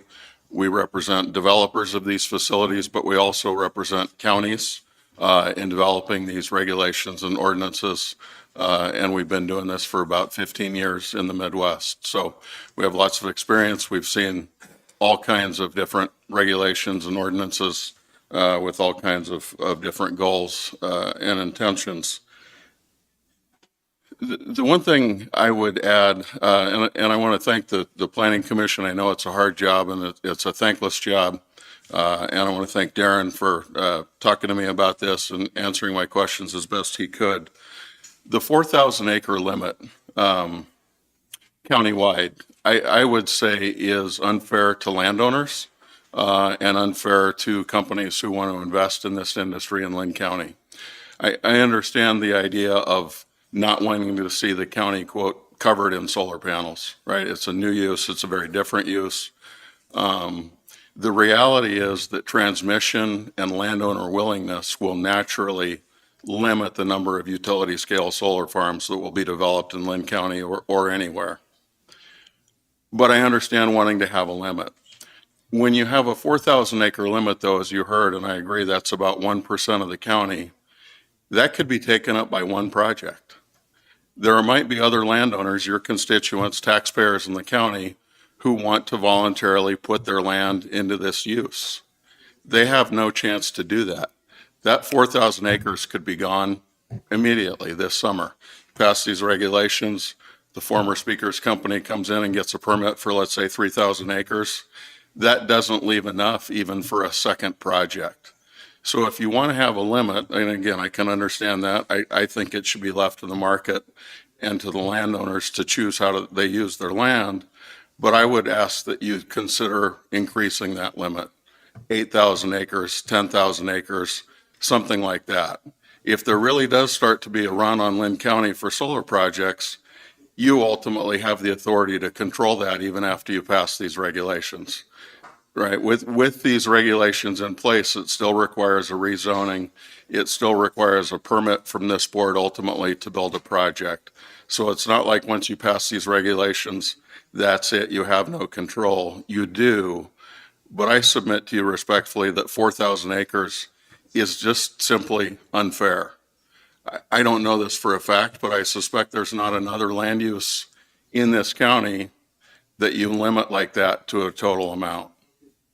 You let the market dictate that. You let landowners exercise their private property rights as they see fit. And I, again, submit to you that the 4,000 acre limit simply goes too far and is too restrictive. And I would encourage you to double that or triple that at least before you go forward. The other thing I would say is the 150-foot setback. In my experience, that's reasonable. The one thing I would caution about that, though, is those setbacks get bigger, you end up with kind of a no man's land. It's not enough to farm. The solar panels have to be set back. And so you just kind of end up, again, with no man's land that somebody has to take care of. It's kind of wasted land. I think at 150 feet, you end up with a little bit of that. If you were to go to 100 feet, you think about you got the road right away. You've probably got some screening, shrubbery, trees, whatever maybe. You've got a fence. You've got a road inside the fence, probably between the fence and the first solar panel. If you measure that setback from the first solar panel at 100 feet, then you're using the land efficiently. At 150 feet, you start to get that no man's land. And I'm not sure that it really helps and it just results in an inefficient use of land. Otherwise, again, I agree with the previous speaker. The discussion about the power purchase agreement, I think that was a good discussion. Nobody's going to invest a few $100 million if they don't, to build a facility to generate electricity if they don't know where they're going to sell that electricity. I understand the desire of not wanting this thing to be built and sit out there, but to the extent anything's impossible in this world, that's about impossible. Again, nobody's going to invest 9 figures without a way to recoup that. They have lenders, they have investors. Those lenders and investors are going to make darn sure they get paid back. And requiring to provide that agreement before permitting, I completely agree. It doesn't work in the timeline. A lot of times you can't get that agreement without that permit. If you want to require it before construction, in my experience, that's unusual. And again, I suspect there's not another industry in the county that you require that of, right? I encourage you to treat this industry and this land use like you do others. If you want to require it before construction, I can understand that. I think that's a fair compromise. I would say, especially the price of power is highly confidential because it's very competitive, down to pennies. And so if you said to me and my client, you have to provide this before you start construction, we're going to want to give that to you in a redacted format that redacts the confidential commercial terms, or give you some kind of an affidavit or memorandum that explains kind of the high points of it without those commercial details. But again, with the timing clarified, I think that's a fair compromise. I did read it like your county attorney did. I thought it was, we've gotten more strict here in this discussion on that piece of it, and that's okay. You know, again, I think the way I look at this, and I was a city planner before I went to law school, so I've seen this from all sides of the table. I serve as a planning commissioner in Douglas County, so I've sat at least on their side of the table. You're trying to balance property rights. You're trying to balance the rights of the people who want to put their land to this productive use, pay taxes in the county, and the people who might say, I don't like it, or I don't want to look at it, or keep it away from my house, whatever it is. And again, I think by and large, these regulations do that well. I think the 4,000 acre limit in particular goes too far. I think the setback is a little bit big. I agree on the prime farmland limit. If that landowner wants to grow corn, soybeans, wheat, or electricity on his or her farmland, it should be up to them to do that, in my opinion. And I would ask you to again, try and balance that. I think that limit right now, especially with that cap, and hopefully that cap gets bigger, really is too much. Last thing I'll say, I think that the discussion of wildlife corridors in the proposed ordinance is a little bit vague, and it would be helpful to have some clarification of that, just so we know, and my client knows as they're laying out their project, how they're measuring that and where they can build and where they can't. So with that, thank you for your time. I'm happy to answer any questions. Thank you. Thank you. Thanks. Derek, is there anybody else from a utility company? I think most of them are together somehow.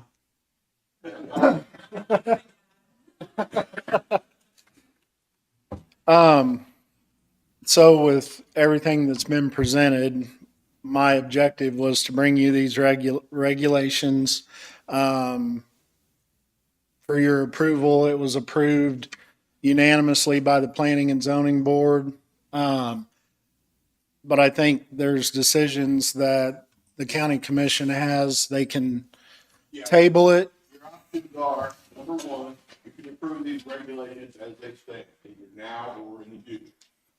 Number two, you can reject them, just say no. Or third, you can send them back to the planning commission with some specific requests for revisions. And allow them to at least have the option of making those revisions. If they make those revisions and send it back to you, then you can act. If they refuse to make those revisions and send it back to you, then you can revise. You can't revise it at this stage yourselves, but you can, send revisions requested back to the planning commission. Then you can revise it yourself if you want to after that. I would suggest you take at least a week or two to give that a little thought. Yeah, I think it's important that we get Mr. Kalp in here and I mean, don't you guys feel that's important? And unfortunately, he's sick, but yeah, I'd like to, and yeah, I'd like to hear, a legal part of why he, agrees with you guys and or whatnot, and the points that you guys made. Josh, I think that's your name. So I'd like to just kind of hear what Mr. Kalp has to say about it, and so with that, we table it for Whatever you think. 2 weeks, pending him having the opportunity it's to kind meet of, with me either by Zoom or in person. I think if you want to table it for a week, I'll be able to get in contact with him by the middle of the week and be able to find out if he can be here Monday. And if he can, he You can. can also do it by Zoom if travel is a problem. Okay. 2 weeks will be on Tuesday. So if you want a week, I can get with him by the middle of this week, hopefully, and be able to know if it's a go for this coming Monday, or then we can set it for the following Tuesday. is everybody good with that? Is you guys good with that? So That's good. my only other question on it, and when we're talking about the wind and stuff that way, what liability do we have? I mean, where can they come in? Do we have, I know that, have you guys looked at regulations on that part, or has it just been clearly the whole time prohibit? So there was a set of regulations written, and then they decided to do the prohibition. But Mr. Kalp has a set of regulations written that can be looked at. Would you like to take a look at those too, see what they say? I think so. I do too. Can I speak before we finish this? Yeah, come on up.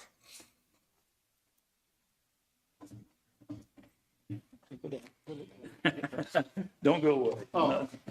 So, you see, we worked really hard on putting these regulations in place, but we can't please everybody. We can't please landowners. We can't please the developers, and we're having a hard time pleasing you. I don't think that's So- the case, Mike. I think this is the first time we've seen it. Can you see Answer where questions, so. just, coming out and putting a flat out ban on wind stops the discussion? It ends it. You don't have to worry about, you might potentially wind up in court, but nobody has since, Buncie County in Kansas. So, that's something to think about. It stops it, puts an end to it. But my question is the legality of it. Is that, on behalf of the county, are we doing the right thing? Are we positioning ourselves for failure here or what? And that's what Mr. Kalp, I think he needs to answer that for me. And, I don't think we're trying to do anything that you stated. We just have questions that were literally just brought to us today. And, I don't think I can make a decision on it in an hour meeting. So it's stuff that I need to talk to people and do my homework on. So it's not about my decisions, it's about what everybody else in the county wants. So that's where I'm at on it. On the wind prohibition, that was a split. Charlene Sims, okay, with the planning board. On the wind prohibition, that was a split vote. There's several of us who think that that would be more prudent to have strict regulations than to have a prohibition. Things that have prohibition, like cell towers and things like that, eventually the legislature gets tired of that and they'll just say, well, the county has no decision anymore. We'll just say that it's okay. So I think that strict regulations for wind is much better than a prohibition. That's my opinion. Thank you, Charlotte. Thank you. I'm Paul Porter. I'm on the Planning and Zoning Committee, and I'll be brief. I know we're running long. But just, I didn't get a chance when you were talking about wind earlier. I wanted to state a few things. First, just for the record, no offense, Dave, but these are the minutes, and he said that the vote, when we voted specifically on the prohibition, was 5-4, and it was actually 5-3. There was one absentee, and it was 5 for prohibition and 3 against prohibition, and these are the minutes from that night. And in our process, you know, we're asking ourselves every single time, the Goldner versus Overland Park, we have to go through those rules, you know, and those are, does it affect the character of the neighborhood? Does it detrimentally affect nearby properties? And in addition to that, we're always asking about the comprehensive plan. And so for myself, I cannot look at a wind farm. I grew up in Western Kansas. I still have family in Western Kansas. I'm out in Western Kansas. I cannot go to Western Kansas, stand there and look at that place and say with a clear conscience, this is what I believe Linn County should look like as far as the character of the neighborhood. Does it detrimentally affect nearby properties? Does it conform to the comprehensive plan? When I see Western Kansas right now, it's like, you know, the waves of grain are gone. You've got a forest of steel towers, and it just doesn't add up for me. And in regard, Mr. Kopp, I totally agree you should talk to Mr. Kopp. He lectured us multiple times on defensibility. Defensibility. It has to be defensible, and that's the question that you're asking. Is it defensible? And we have that same question with the solar regulations. Is an outright ban defensible? And Wabunsee County was in 2011, so that was 12 years ago. I don't know if it's been challenged, but it's had opportunity to be challenged in over a decade of being on the books. And in regard to stricter regulations as well, there are counties with wind farms with big setbacks, 3,000-foot setbacks. And so where there's a will, there's a way. And if people want it in, they're going to find a way to get it in. And it's my assessment of looking at the comprehensive plan and talking to other people that it's not part of what Linn County should be. And that's why I said, yes, total ban.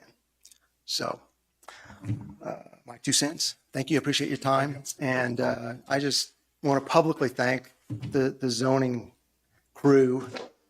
Months and months and hours and hours and hours of 4 and 5 hour meetings from 6 o'clock to 10 o'clock, pizza, and lots of talk. And so this has been my first time to do anything like this, and I just appreciate these people, consider them my friends, and I appreciate all their hard work. I just want to say that publicly. So Thank you. Thank you, Paul. I just got a few more. I think that as we move forward with our project, there's always things that come up, a stipulation that the county would want to see, or a variance that you would potentially give us. So even with these ordinances that come up, as we go through all these cities that we deal with, there are ordinances and there's additional stipulations that are added to the ordinance of approval. There's also variances for maybe parking or something that has to do with the city. So just because you all come up with some kind of master ordinance doesn't mean it can't have some variances and some stipulations to offset what this county commission wants to see. So, I mean, I've seen it thousands of times being able to where you can put down the ordinance and then turn around and amend it as we're doing these projects. So I just want to say thank you for your time. Planning Commission, what a job. Thank you very much. I appreciate your help. Thank you. Can I have a minute? Yeah, we got to hurry. I got a kid that's graduating kindergarten. I cannot miss that. So. Well, I think our review was the acreage that was put on it. We see how it goes. You know, first year you plant corn, you plant 10 acres, work good, you plant 40 the next year. You commission we can redo that for that 1%. We can increase it down the road. If this turns out to be the crop we want, you know, this is this is what we're voting on today. Now, it can be revised by any county vote. It doesn't have to stay at this level. I agree. Hi, guys. I think most of you know, my name's Hal Eggers. I'm from Blue Mountain. Something I don't think you guys have taken into consideration on the wind industry is how much of the population you're going to lose if you let wind come into our county. I took it upon myself and I went to the U.S. Census and I checked counties throughout the state of Kansas on how much population they dropped after the wind farms came to their counties. And in every case in that I checked, the population dropped. Caney River Farm in 2011, their population dropped 25.4%. Are you guys willing to lose that? If you let wind industry come in here or you take a chance, you could lose the population. How much tax dollars will you lose because of it? Midway, they lost 12.5% in Cloud County. Clark County, 10.1%. Haskell County, 11.2%. Seward, in the town of Seward, they lost 35.9% of their town's population after the wind farm came in. So are you guys willing to do that? If you guys let them come in and you don't put a ban on it, and you take a chance and you let them come in, because you could get 4 or 5 farmers together and they come in. I already heard, and this started in 2018. The previous commissioners wanted this to go to the comprehensive plan, and they wanted a study done. That's what we done with the advisory board. We took a survey, and the survey said that they didn't want them here. And that's what the comprehensive plan says. So that's, the planning board done, they followed it. They followed the comprehensive plan. But our county has grown since 1970, 22.3%, and it's continuing to grow. But you take a chance, if you let them come in. Little town out in western Kansas, Ramona lost 58.3% of their population after the wind farm was built. When they come in, people just pick up and leave. I heard that back here in 2018 when they was going to build the wind farm over around Blue Mountain. People said they put them up in my town. I'm gone. So you guys are taking that chance. I just want to thank the planning and zoning. They've done what they were supposed to do. They followed a comprehensive plan. So I'm backing them 100%, guys. I'd really ask that you pass what they asked for. Thank you. Thank you, Hal. You got anything else you want to add to it? No. You guys got anything? Nope.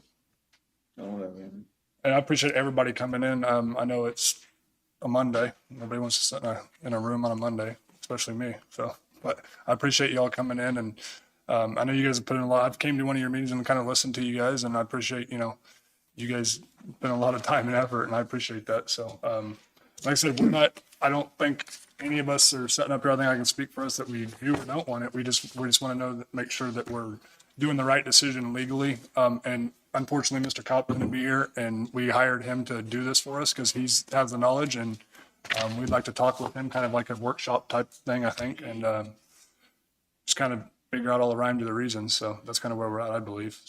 So if he can come this coming Monday, David, what time? That way I can let him know.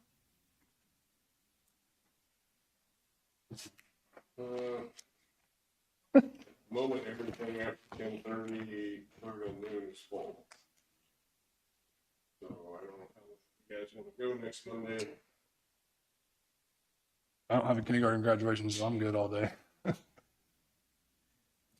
Unfortunately, the time is not going to get any better over the next few weeks, so we're going to have everybody come in for budget. Do it at 10 or you think, or could we do it at 10? We can do 10, yeah. It's just, you're going to have an hour to get all your normal business wrapped up before we get into that. Or you could come back after you do your walkthrough. Either We way, got till 5 o'clock.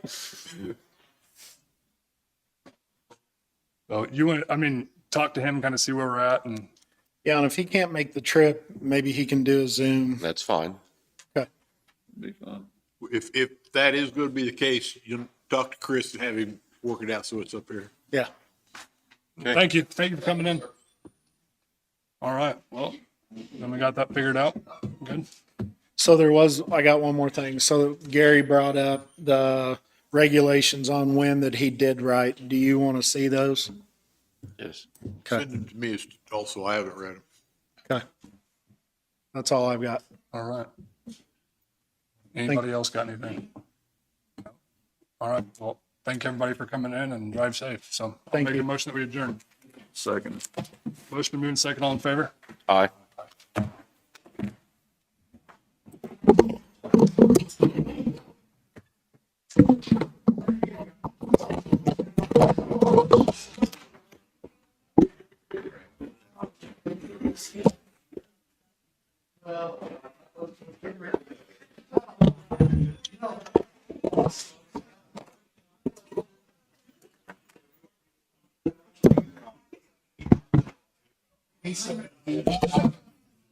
Sorry.